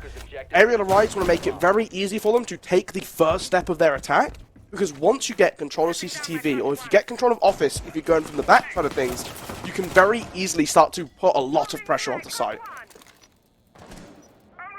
I also appreciate the Bandit in the not awkward or odd way, but a significantly different way that he's being played on the setup as well, trying to flex a little bit more towards that Office side and hold down more off-site control than just directly over towards the main armory wall as you usually see electricity utilized. They're also opening up that far half of the main armory wall. I think Macy J is rolling over in his bed right now. This is probably half asleep, but Arial Rise's attack is fairly well set up for this. They have a decent bit of soft breach, obviously the hard breach to go along with it. They don't have any impact EMPs, which is one thing I'm a little bit concerned about, but they do have that variability and flexibility they should need.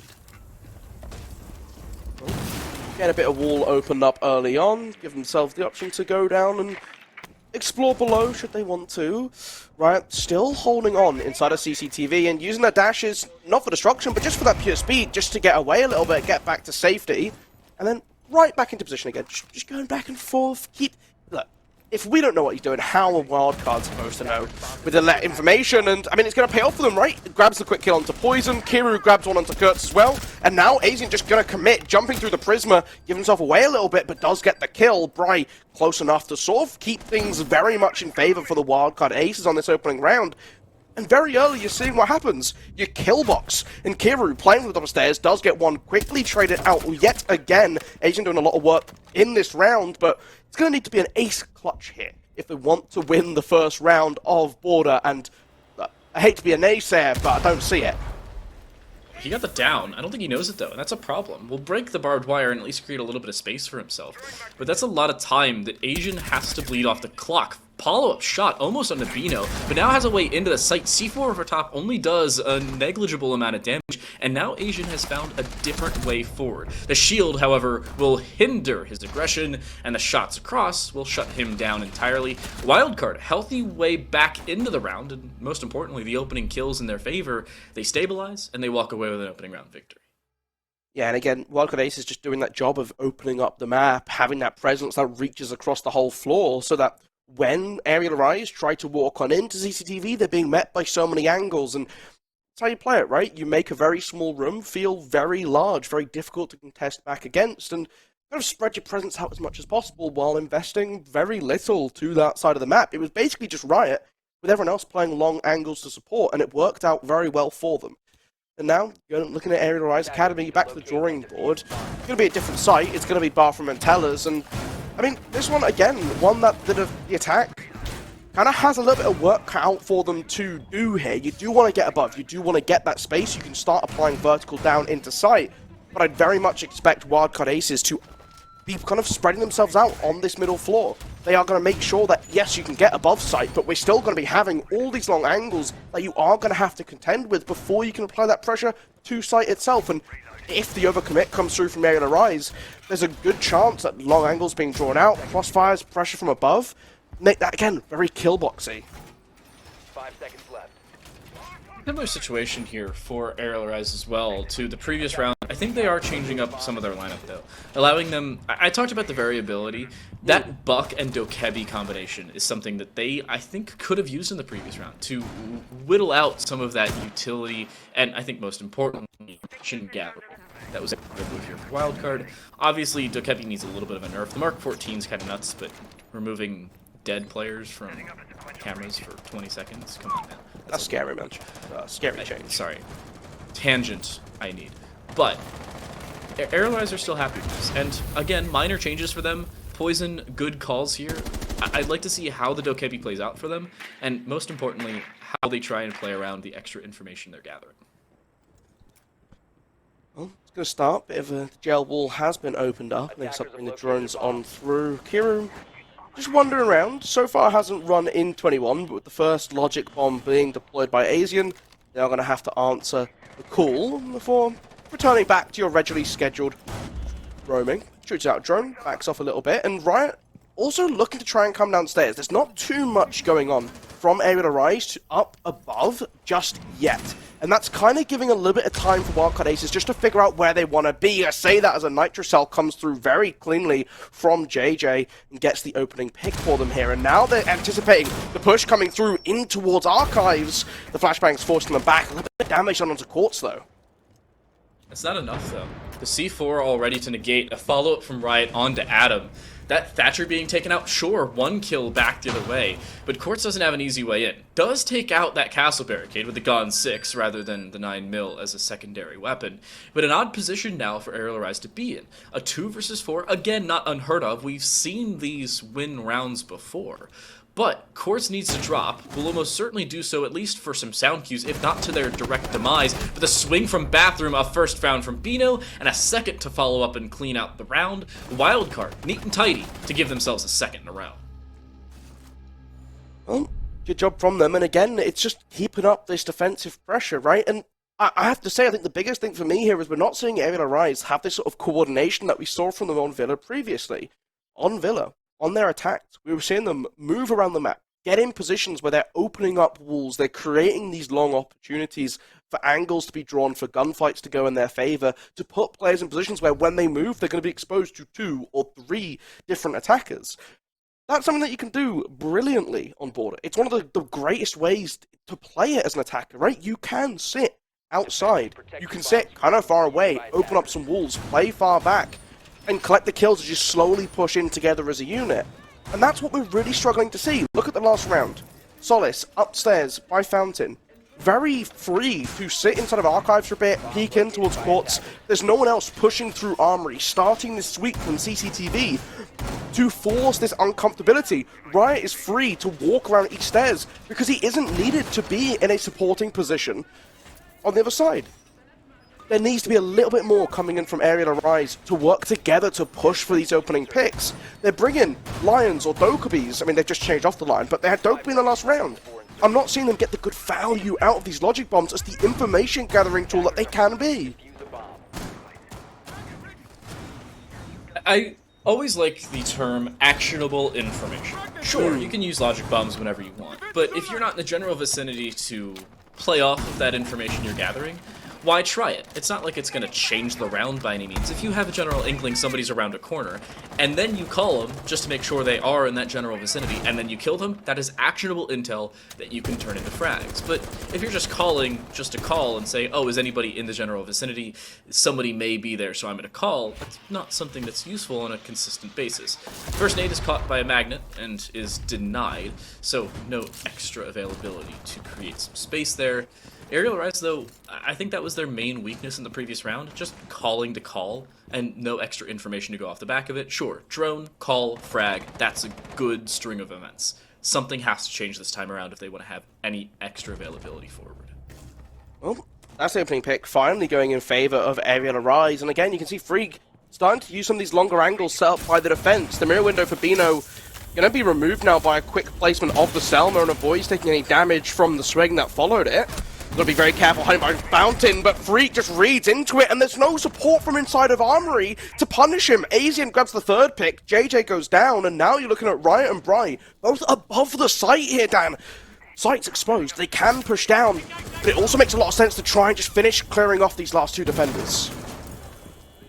Riot will mask the drop with shooting the MP7, but by no means are they safe. They're going to walk into the main door and find the kill into Asian, so one kill has been brought back, but again, an ace clutch required. This time it's Riot up against it rather than a member of this Arial Rise attack, and Adam will shut that down. The 552 Commando, in a commanding fashion, will give Arial Rise their first here on border. And again, it's just playing outside, watching some of these longer angles, waiting for members of Arial Rise to step out, just of Wildcard step out. Arial just slowly applying a touch more pressure here, a little bit more. Oh, we'll take a little bit of an inch forward. Okay, now we have our CCTV control. Let's get away this mirror window. We'll check the Selma on it. We have 90 control. They can't shoot it off. The window's open. We take a little bit of a swing. We get a pick. Like, this is exactly what we've seen from Arial Rise previously. It's good to see them back in that motion, and I'm hoping they can continue that form for the last 3 attacking rounds. Because what we expected to see from them here on Border, it's their map pick, and it's, you know, what we want to see the best possible match of Siege.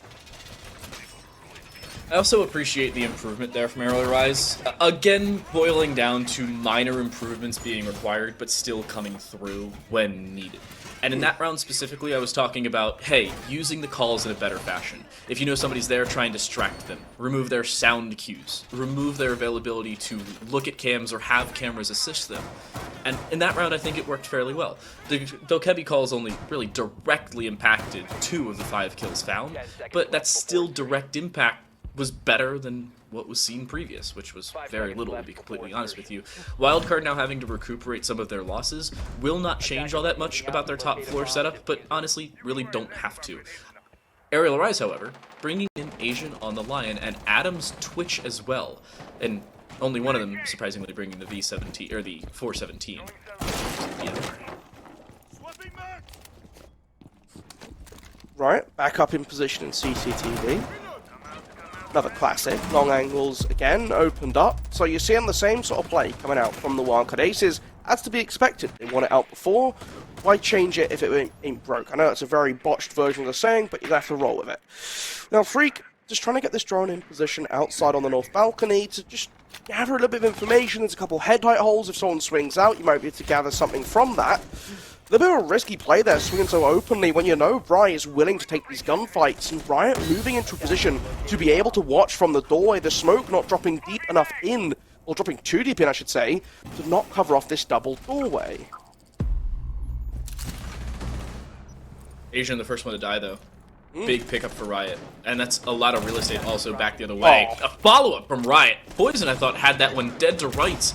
Instead, is dead in and of his own right. And now Riot not done with this fight. A follow-up from Kiru is there, but the trade's finally back for Arial Arise. 2 for 3 overall in the round. And Adam, still trying to clear out CCTV, has some help from Freak, but Freak is just on site. Well, now he's dead on site.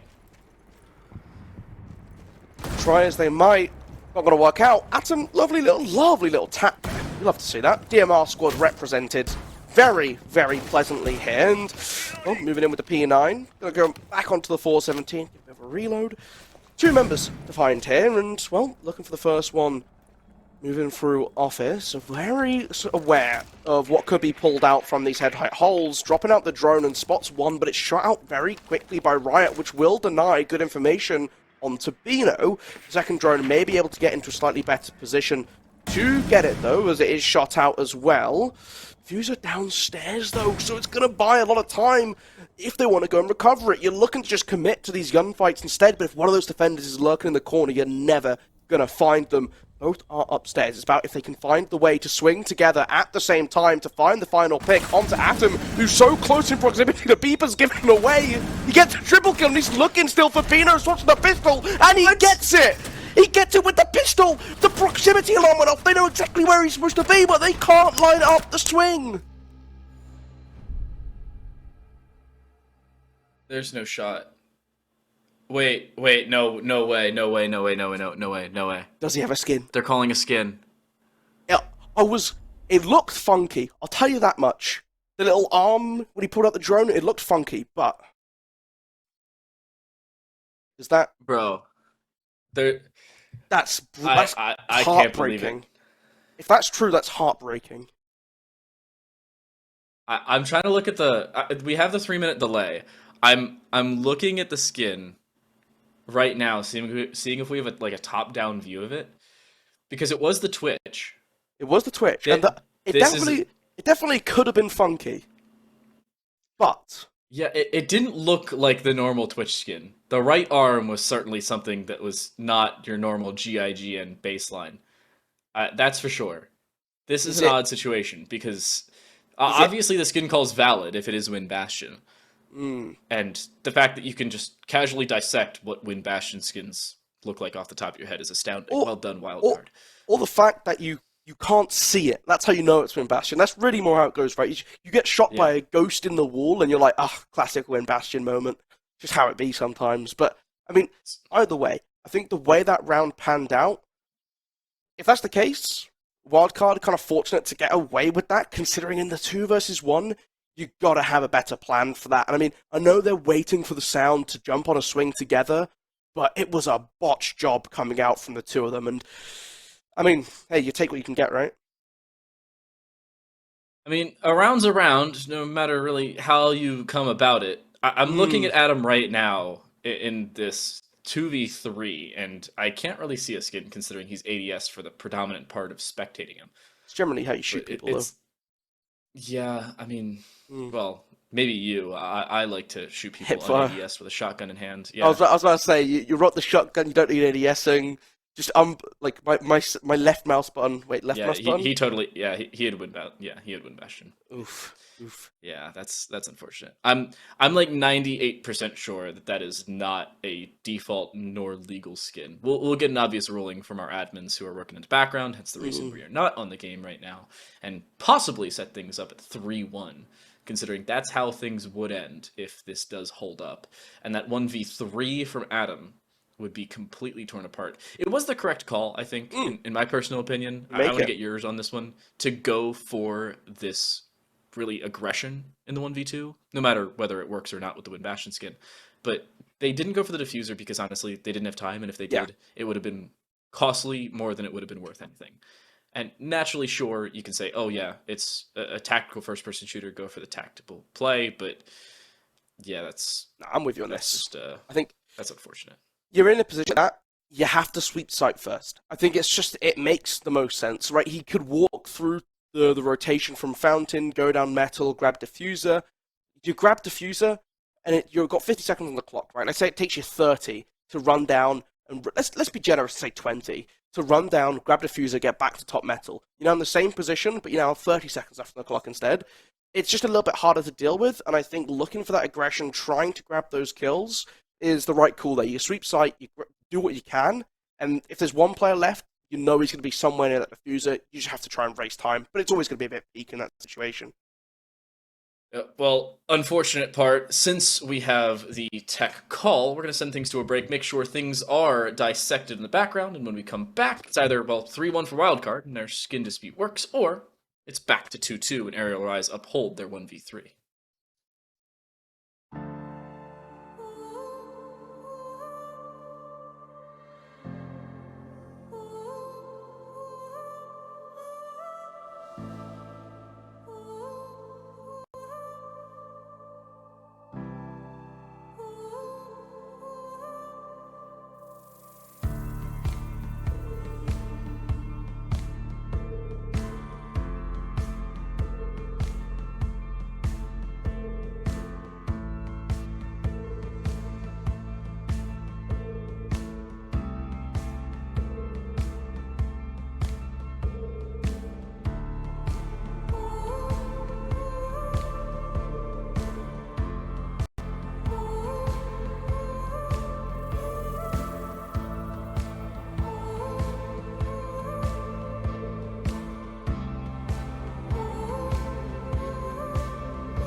Even though the team itself hasn't been seen since the closed qualifiers of Season 4 of SFCL, the play-by-the-rules mantra still lives on in Season 6's playoffs, as the skin dispute does go Wildcard Ace's way. It was a Wind Bastion skin, as correctly seen on stream, so the admins have ruled it as such and given Wildcard Aces the round. We move on to round number 5, with them now up 3-1, and Arial Arise now having to come back from that now win that was mitigated, and having to do so in a little bit more of dire straits on the attacking side of Border. Yeah, Border attack, if you end it 3-3, you're like kind of okay with that. You want to be trying to push for as many as possible. So for Arial Arise, it's going to be about keeping a clean last 2. And look, they were still in that 1 versus 3 situation. So, you know, despite that valiant effort from Atom, that kind of caused some issues. Look, Wildcard Aces realistically, in most rounds, are going to be able to clean that one out. And for the most part of that round, did play better than their opponents in Arial Arise. And so they're in this 3-1 position now. It's all on Arial Arise to see how they can make a change to try and break through. And the first step for that is, well, they're not bringing the Dokkaebi, they're not bringing the Lion. Asian jumping back onto that IQ. And I think, I'm intrigued a little bit by the use of the IQ here. Is the main thing just catching Bry on this Solace? That's the active gadget that I can see you're looking for. Valkyrie, Black Eye's not going to be an issue. No Yokai's on the table. Some jammers and proximity alarms, Yeah. C4s, and a bulletproof. And then Bry as a person. Just Bry. Just chase him. Yeah. I mean, it's like the old movie Hunter Killer, if anybody's ever seen that. Great movie, by the way. I've not seen that one. It's about like the U.S. Navy and submarines and Soviet Russia. It's a long story. Arial Arise's attack with that availability to just try and hunt down Bry and some of their defensive utility is a good setup. And if Asian doesn't fully dedicate themselves only to the utility, I think it's a good composition they can use, because the 5.52 is a really good gun, let's be. But Arial Arise, I think if you dedicate yourself too much to that one dimension of your attack, that's when you're going to start to have some issues. You can see Bry right back on this top floor in a similar position to what we've seen from them prior. And well, they're just continually playing with that Spec IO sensor. Happy to play for information alongside, knowing it is a top over clear. Can they take that aggression? And I like what we're seeing from Arial Arise, a little bit better than what they've done in the past when attacking onto the bathroom tellers, because they are putting a little bit more pressure onto Armory early on. Now it's going to be a case of what can they get behind the lineup of this defense, and you're already seeing a kind of fall back away, dropping down into sight, because they got Courts just starting to put that pressure on from behind, and that's great. They've taken this top floor control, they can continue their sweep through, but I don't think they have full information. The officer's clear. I say that as immediately they're walking into it, so great job from Arial Arise to make sure they are keeping up the pace, and they get a quick kill onto Riot from outside the window as well, so nice little rotation there just to be in a position. Arial Arise is patiently taking across as well. With that kill into Riot, now a follow-up on Dabino, they're more than happy to just allow some of this time to fall away. They don't want to over-aggress. A follow-up C4 does miss, so the extent of utility in terms of denial of any kind is down to guns, and then the 2 impacts on Bry, and obviously the Spec IO sensor itself. Naturally, they do have some Vulcan canisters remaining. They need to be able to expend those at the correct time to limit Arial Arise's flexibility on this attack. But the problem will continue to arise if they cannot find that aggression. The swing forward with that Bry Solus is just cut away, and even though there is a return, Kiru's position should be well known. JJ sitting inside of Passports in an odd position and is now dropped by Asian, and it's down to the Goyo, who's been seen prior, in Asian with the 5.52. Clean gun, as I mentioned, finds a 3K. Here's Arial Arise bring it back. Yeah, we've seen a lot of the 5.52 putting in work. I mean, hey, look, it's what you're picking IQ for, you know, like scan 5.52. But ultimately, Arial Arise bouncing back after the bit of a pause in much better form, and maybe that was just what they needed. They just needed a little bit of that fire underneath them to really inspire these attacks, but everything just went better for them. The clear started off well. They started moving through the map, they cleared out their top floor, they had a player behind to pinch, try and catch off anyone that fell back. They netted themselves that opening kill onto Riot doing just that. They use a top floor control to force defenders out of these key positions, make them uncomfortable inside of sight while starting to apply that pressure on the horizontal, starting to walk through and take this control inside of vents, for example. Brilliant stuff. lovely to see them do. And now Wildcard Aces, for the final round of their defensive half here on Border, are going to rerun Bathroom Tellers. So, Arial Arise, they have the script, they have the formula, exactly what they need to do here. They will need to change a little bit though, because I'm sure Wildcard Aces will have a change coming in to make it a little bit harder for the same thing to occur twice in a row. Inside of Arial Arise, keep it up though, boys, keep it up. This is an odd switch up as well. Wildcard Aces have arguably just brought in a weaker Solus, that being Kiru on the Mozzie instead of the Goyo we saw from them in the previous round. And then Bria's made the switch onto the Warden, and there wasn't a single set of flashes or stuns or anything to warrant the Warden unless you just want the 1.5. Well, it turns out Kiru did, as they run out with the P10 in hand and find an opening kill. Asian's dead. He found a 3K in the previous round, and is now no opportunity to do so once more. That's a big pickup. I don't think you really needed to make the switch on towards the Mozzie to make it, though. I mean, I think here it's just like, grab the Mozzie, deny a little bit of information, play for that stall. I think the Goyo, you can take it or leave it, really, right? And we saw there wasn't this sort of rush play that you bring in the Goyo to sort of deny, you put it on the barricaded window, so they can't just jump straight into sight and try and stick a plant down behind Soda.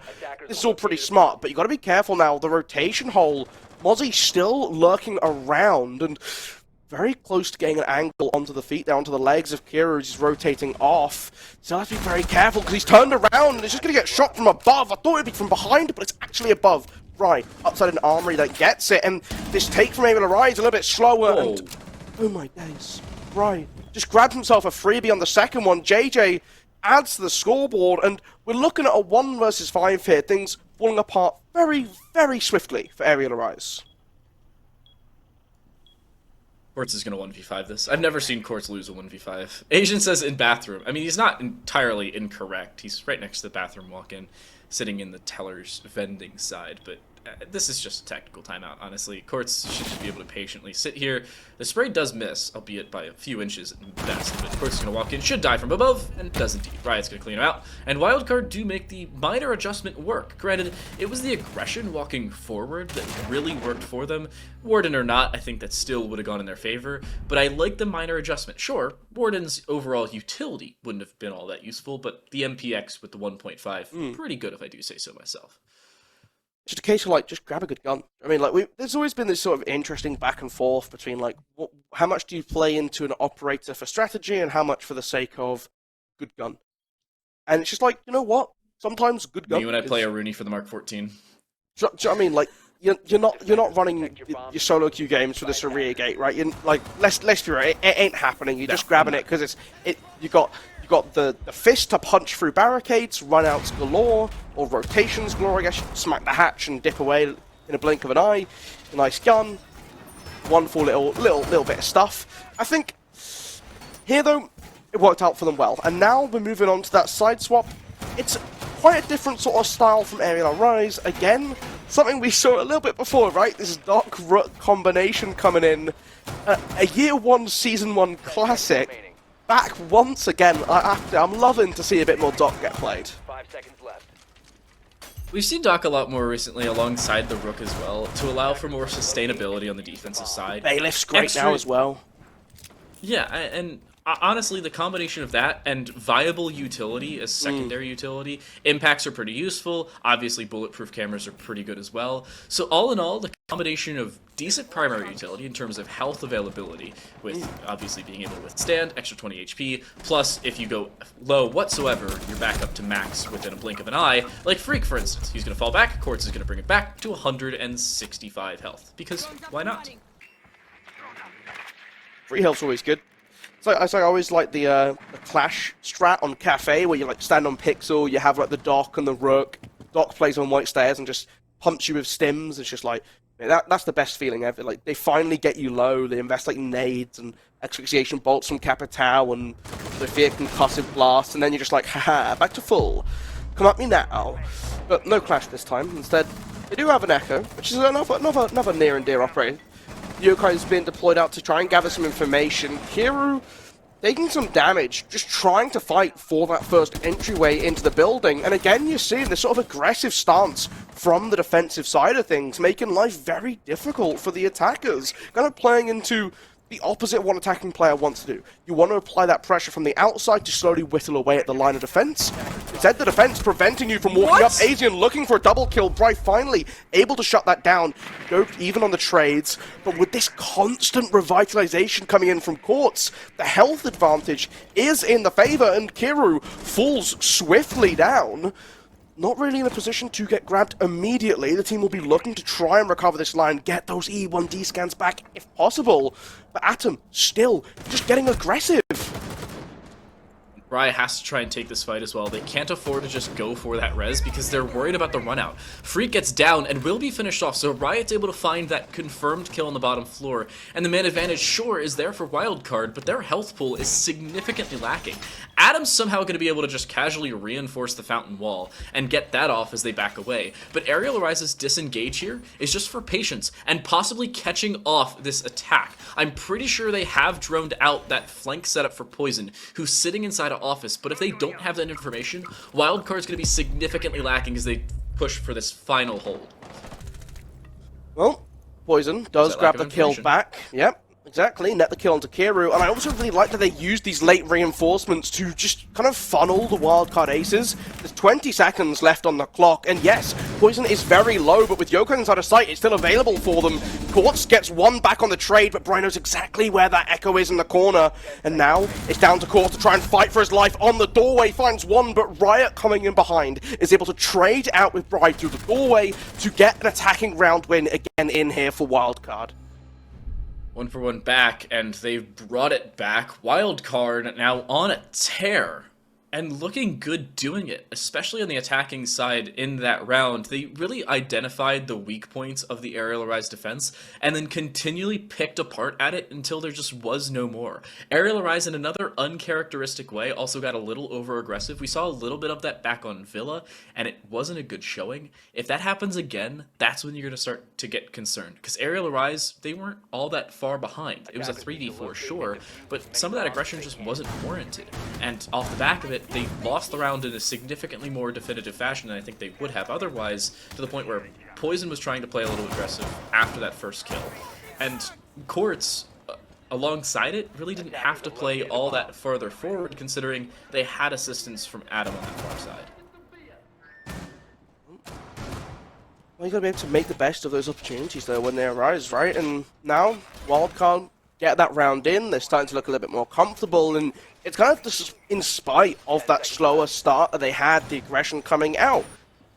A bit of blitz action here. Now, I love to see a bit of blitz coming through, and immediately you see the blitz coming out on a ventilation attack.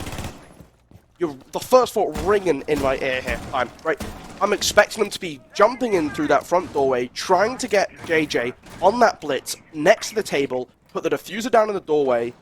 But instead, they're going for the back side of things instead. They aren't going to go for a full clear, so they're not fully committing to a roam here.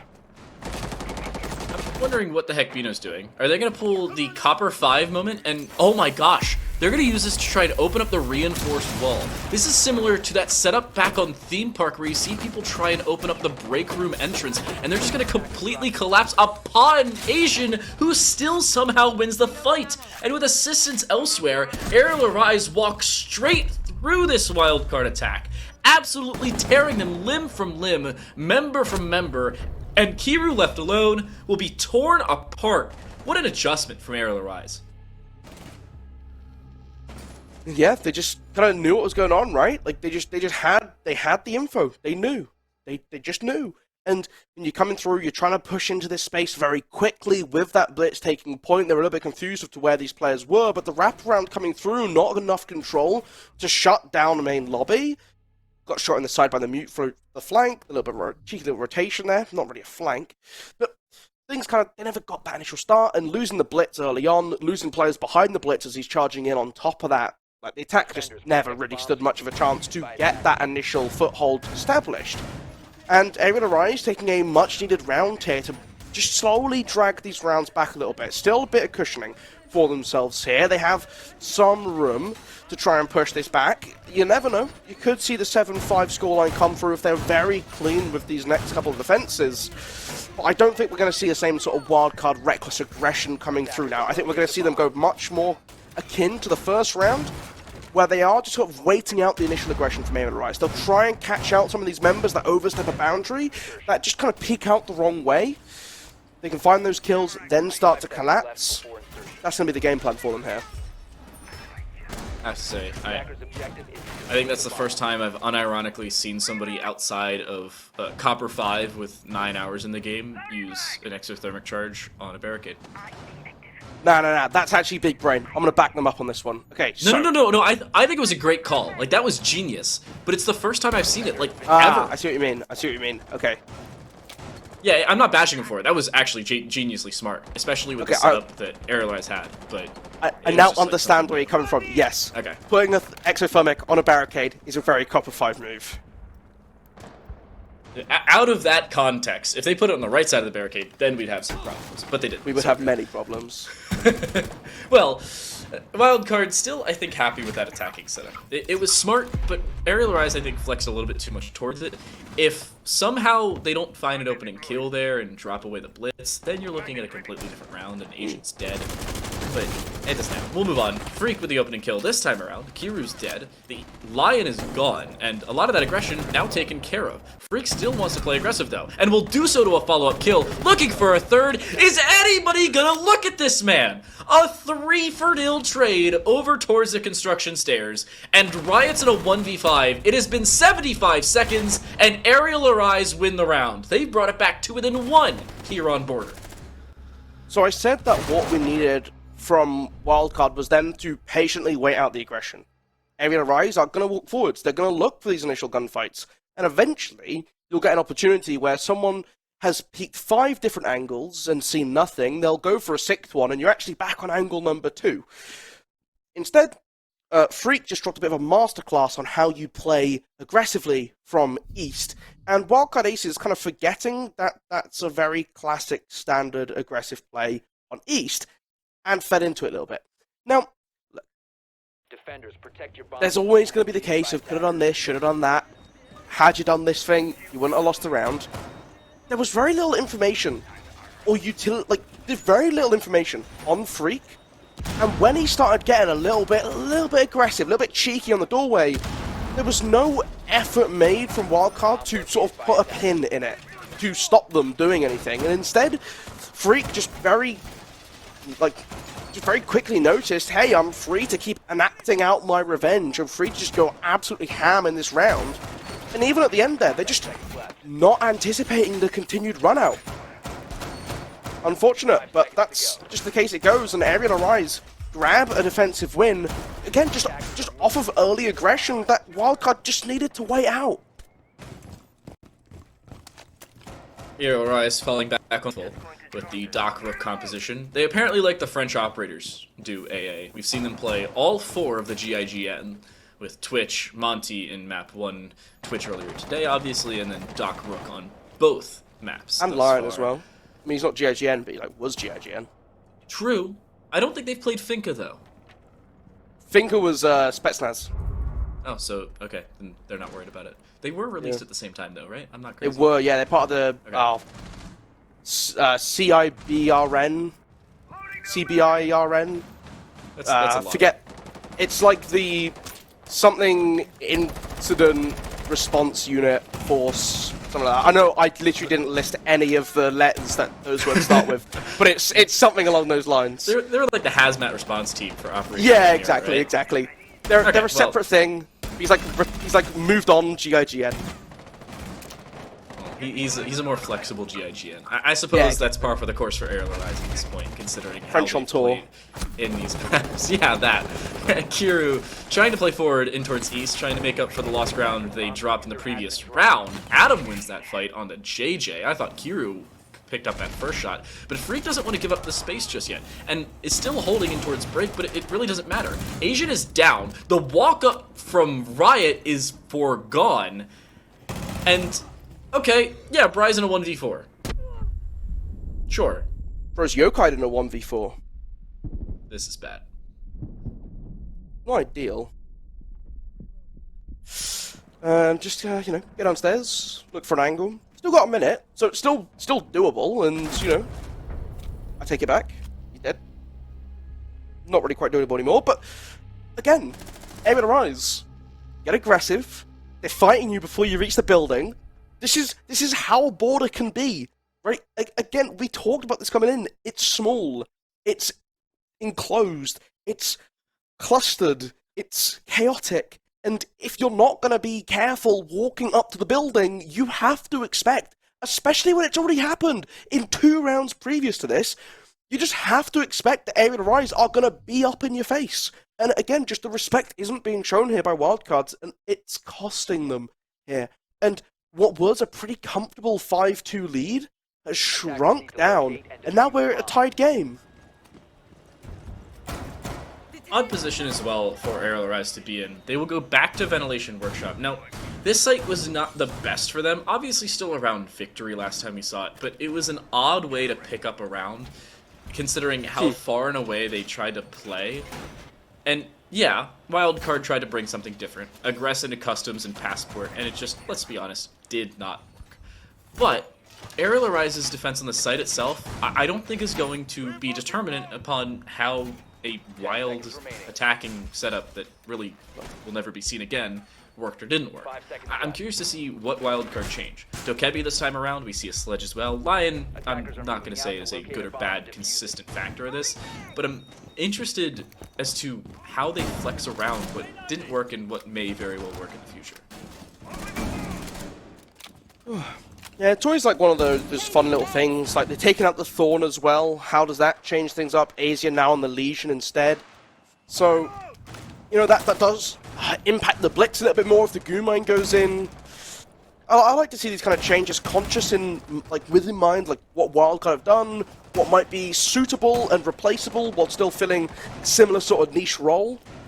Good little bit of adaptation and flexibility once again coming out from Arial Rise, and this attack from Wildcard Ace is a lot more standard. They are going to try and clear out the rest of this top floor before moving in towards getting vertical pressure, and that's going to start off by opening up the wall in east, forcing Atom back, and with not too many players in a close proximity, not a lot of utility invested up inside of Office in particular, you're just falling way back. The reinforcement is just here to eat utility, force the rotation, force a little bit of effort in investment from the attack before falling back to the rest of your team for safety. I think one main problem about this here as well for the Wildcard Aces is it's very one-dimensional. The walk-in from Bry is very easily read into from Arial Rise, and they find an opening kill off the back of it. Now they're very easily able to back away again, disengage, and play for other fights, possibly on another floor. They do not have to hold this longer than they already have. JJ walking forward is very lucky to be alive off the back of that swing, and is no longer. A follow-up from Freak, who's not done just yet, as the top floor is holding strong here on that Workshop ventilation defense, and it's not done just yet. Riot will find 1 kill back the other way, but honestly an inconsequential one considering Asian's on the Legion, and is more than happy to say, yeah, bro, help your team. He's honestly in a different world. Look, they have control of CCTV. There's a very easy rotation option for JJ to get round to the side. They've used impact EMPs on Kiru on that wall anyway, but there's no hard breach to be able to open it up. And it's kind of hurting them here. Bino does get a nice little punch hole to grab a kill onto Freak. Still more members upstairs inside of Armory. The diffuser recovered. But now's the question here, right? Do you commit to clearing these 2 players out? Do you go in blind and just try and win your ones? Or do you start to look low, play a little bit more around objective, taking a little bit of damage? And again, it doesn't matter if you get it back onto court. It's just going to heal on up, turn around, got the kill onto Riot, get a kill onto Bino, and look, they've stolen the lead. They've stolen the lead. Brief reminder, it was 5-2 just 4 rounds ago. It is no longer. Oh, Poison dropping in the same logo or same mantra we saw against the Hong Kong Rebels as well, being sent to the Chinese League. And Arial Rise, I have to commend them for a few separate aspects of their defense. Number 1, the flexibility. We saw them bring in something a little bit more different and extended, really just to bleed away that hold. But the most important part about it was still playing aggressive while not engaging further than the real estate that was already given to you. And you hold long term, most importantly, you bleed away the information gathering and the utility for Wildcard. In that 2 versus 4 or 2 versus 3 that Wildcard was in, the extent of their utility, information gathering included, they had no drones between those 2 players, at least non-active ones. Sure, some of them, the dead players, could be sporadically put across the map. They had an impact EMP 2 grenades, and then, of course, the sledgehammer to use as much as they please.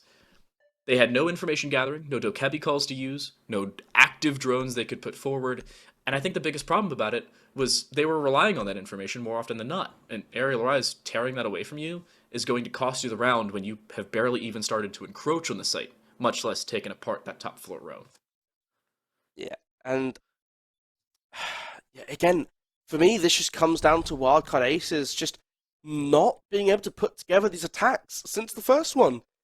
It's like Arial Arise deserve the credit here for adjusting and figuring out what's working well for them. Okay, we get aggressive, we get up in the face, we play these sort of delayed out games afterwards where we just kind of fall back and hold angles, we hide an armory. Wildcard Aces aren't putting themselves in the positions to break these positions. You have hard breach utility, you have EMPs to get past any potential denial on the wall. Please just use it. You have grenades that aren't being sent through into the common positions. You have logic bombs and lion scans that can be used to assist Bry walking in. Instead, there's no drone in front of him. He's walking up into a doorway getting shot from 3 positions because there's one spot you're applying pressure in and there's no one behind him to try and trade it out. These are mistakes coming out from Wildcard Aces in the last couple rounds that are now starting to add up. That's what's put Arial Rise ahead of them. And now they have to find a way to change things up. They're once again rocking with this Dokkaebi, with this Lion Bino on the Twitch, just to try and again, you know, you got the DMR, wonderful gun. You can try and just get some utility down with that shock rod as well, to assist yourself a little bit with peeling away this defense. But immediately Riot's just found himself getting injured. Trying to take a fight, I believe, through a barricade. I'm not sure if he was just trying to break the barricade or actually take the fight. I'm almost certain that they have no idea they've actually downed the Dokkaebi.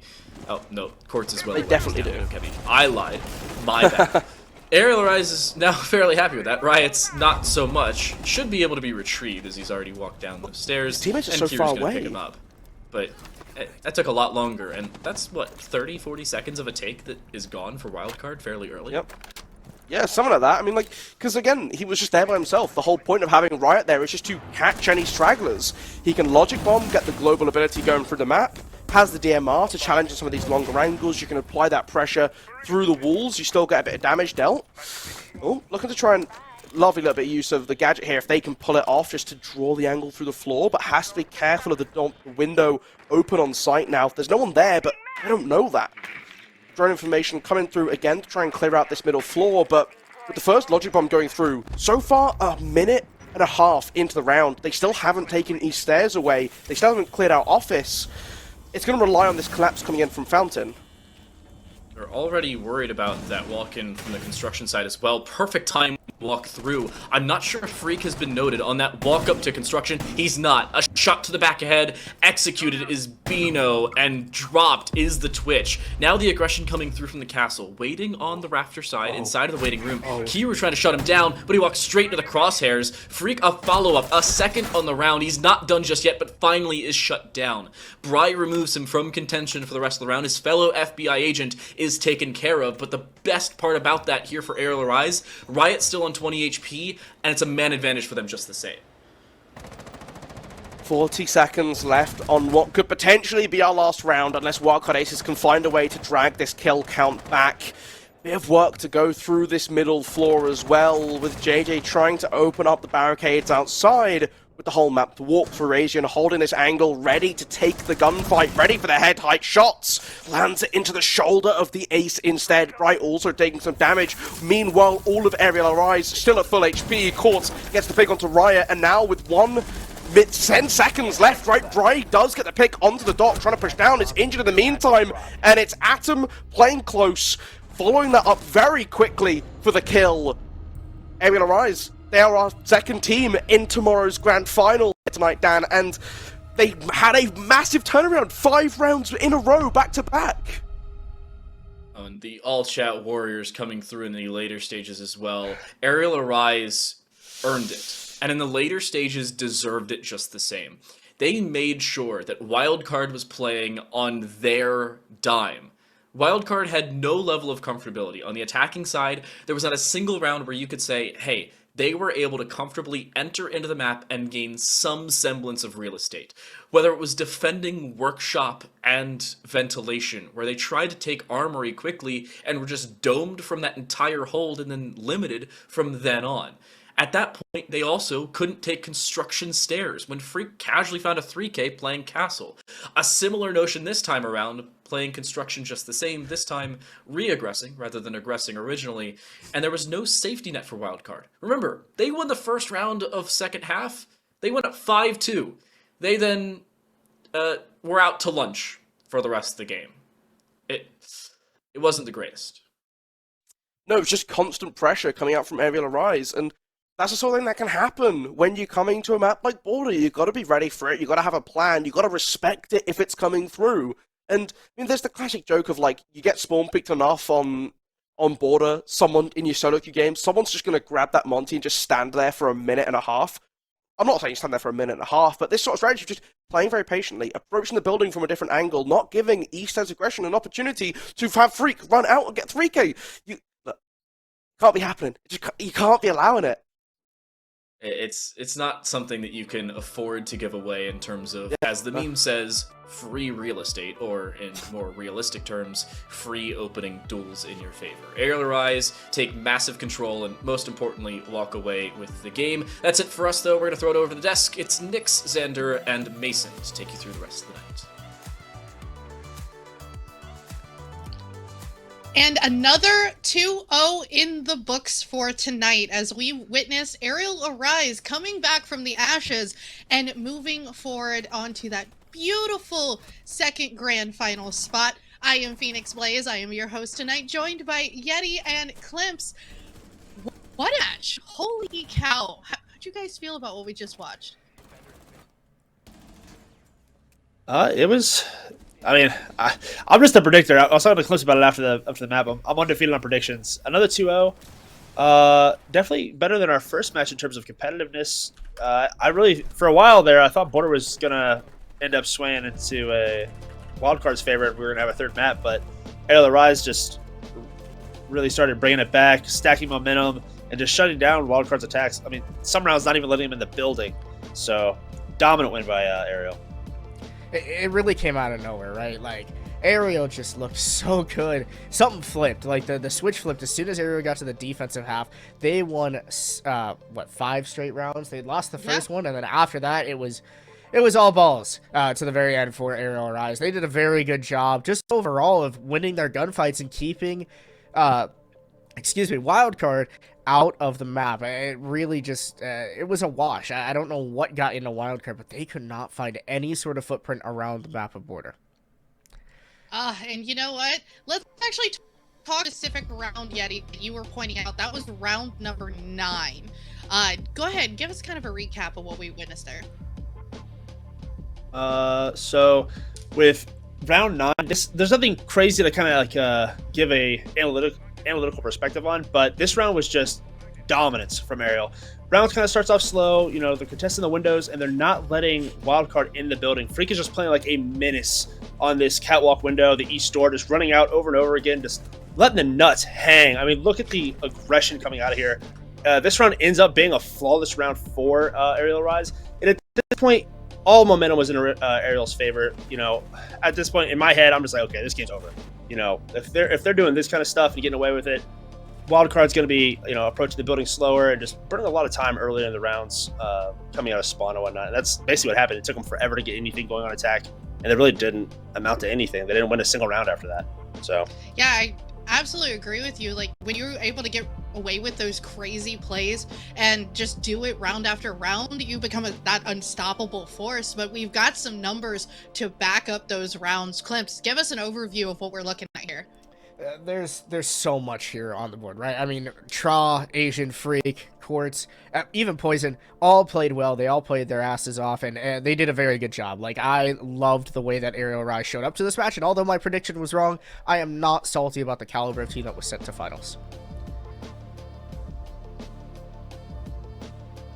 yeah, I mean, Arial Rise definitely earned it. You know, I'm looking forward to the matchup between Arial and Orbit. I think it's going to be an absolutely burner of a series. I thought Wildcard played pretty well too. Like I said, I thought Villa was not a smart pick, but I was pretty impressed with their border. Like I said, I thought they were going to win that map when they were up 5-2, and then it just kind of slipped away. But, you know, you live and learn, and you grow from it. So I'm looking forward to seeing them back in the Solar Flare League in the future. And I gotta jump on your toes because the biggest notice that I had really was the highlight players that we made for the match, right? You had Bry, did not have a series. 10 kills across 2 maps, going... How many rounds is that? I'm not very good at math. 22 rounds? So, going 22 rounds, 10 kills, that's less than, you know, half a kill a round. It's just not enough on that entry role. Bry is so pivotal to this team, has maintained a very good showing throughout all of SFCL, and up to the biggest moment, just unfortunately could not perform for his team. Freak on the other end, though. Nuts to the wall. Like, insane gameplay by Freak to just dismantle Arial Rise. You obviously talked about that round, Xander. Like, there was so much that Freak did to just completely splatter Wildcard against the map. Incredible job, honestly. All right, I've got to throw out a dad joke. I have to. It's not a Solar Flare cast if I don't do it. I guess you could say it was a freak of nature. I mean, come on, I had to. Miss. I had to. Miss. I mean, all right, fine. But speaking of the team that just won the series, let's go ahead and move on over to the interview. We actually have Farashi available to talk, and I would love to ask Farashi some questions. So yeah, let's head on over into this interview. So, first off, big congratulations to you guys. Not only having to go up against, you know, some odds and having to lose a round due to a technicality, but being able to bring it back 5 rounds in a row. What was that change in your mentals whenever you guys realized, you know, hey, listen, we have this round down, like, we've got to pick it up? Yeah, I mean, we were just kind of mad. I'm not gonna lie, that the round wasn't replayed. We kind of expected it to be replayed. I mean, I get it, rules are rules, so it's like we had the skin on, so it's like, yeah, maybe we shouldn't get that round win. I mean, we obviously, I don't think the skin impacted the round that much, but either way, like, rules are rules. But in my opinion, I don't think we should have had that round chopped off, and that's what all the... So, Farashi, you'll have to be a little bit patient with me. I can't actually hear you on my end. So we're going to have to see how this works. Yeah, I know. This is going to be insane. We're going to have to essentially play charades as we're passing these questions back and forth. So, obviously, you know, you guys kind of had some, like, weird stuff go on.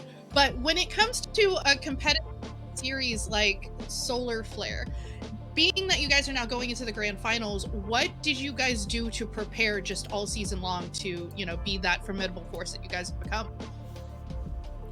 Yeah, so we just kind of work really hard. That's really the main thing. We scrim every day, we VOD review, we dry run. I said in the interview yesterday, like, we have a culture here that we want to win everything we can, and of course, like, that's part of, like, this is part of it, and we work on our own game a lot, and we just put a lot of hours in, and that, you know, this is the result of that. The results of our work is that we're winning, and we're in the final now, and we're very fortunate to be in the final, and I'm excited.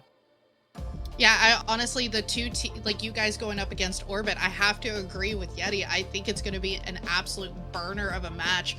It can go really either way between you guys, but if you could say anything to your opponent for tomorrow, obviously, let's keep it family friendly, because I know in T3, you know, T2, we like to get a little trolly. But if you could say anything to your opponent right now, what would it be? Best of luck and watch out, I guess. You know, be ready for a battle. I mean, I'm definitely looking forward to it. Yeah, and before I let you go, like, is there anybody you want to thank? Anybody you want to give any type of shout outs to? Yeah, of course, just thank you to the fans in the org. You know, again, Karma, Rusty, you guys are the best chatter, all the best. Again, my players, they are so committed, so committed, and it's such a blessing. They make my job really easy, and I'm really glad that they keep having these moments to prove themselves, because they shine so much. And tomorrow will be another moment for them, and I'm sure they'll bask in it like they always do, because they just love it, and I love watching them. Well, thank you for taking some time to just talk to me really quickly before we wrap things up for the night. And I wish you guys good luck tomorrow in your grand finals match. Thank you. So with that being it, we're gonna go ahead and grab just some quick final thoughts before we sign off for the night. Yeah, so Orbit versus Arial Arise. Obviously, you guys, like, this is gonna be an insane grand finals tomorrow. What do you think, Yeti? I think it's gonna be good. I'm really excited to see what maps you end up going to. There's a lot of talent on both ends. You know, I don't think this is gonna be one-sided at all. I definitely anticipate seeing the series go the distance, and yeah, I'm just really excited. All right, come on, Forehead. Let's hear what you got to say.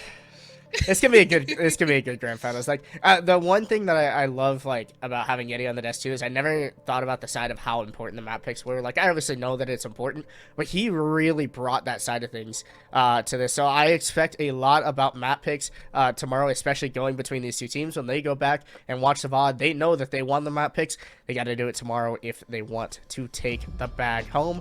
But I'm excited. It's gonna be a banger of a series. It absolutely will. So we will see all of you guys tomorrow at 6 p.m. Eastern Standard Time. We're going to watch Orbit go up against Arial Arise, and we're going to see who's going to take the Season 6 crown. But thank you so much, Yeti, Clemps, for joining me here on the desk today, and we will see all of you amazing viewers for a great matchup tomorrow.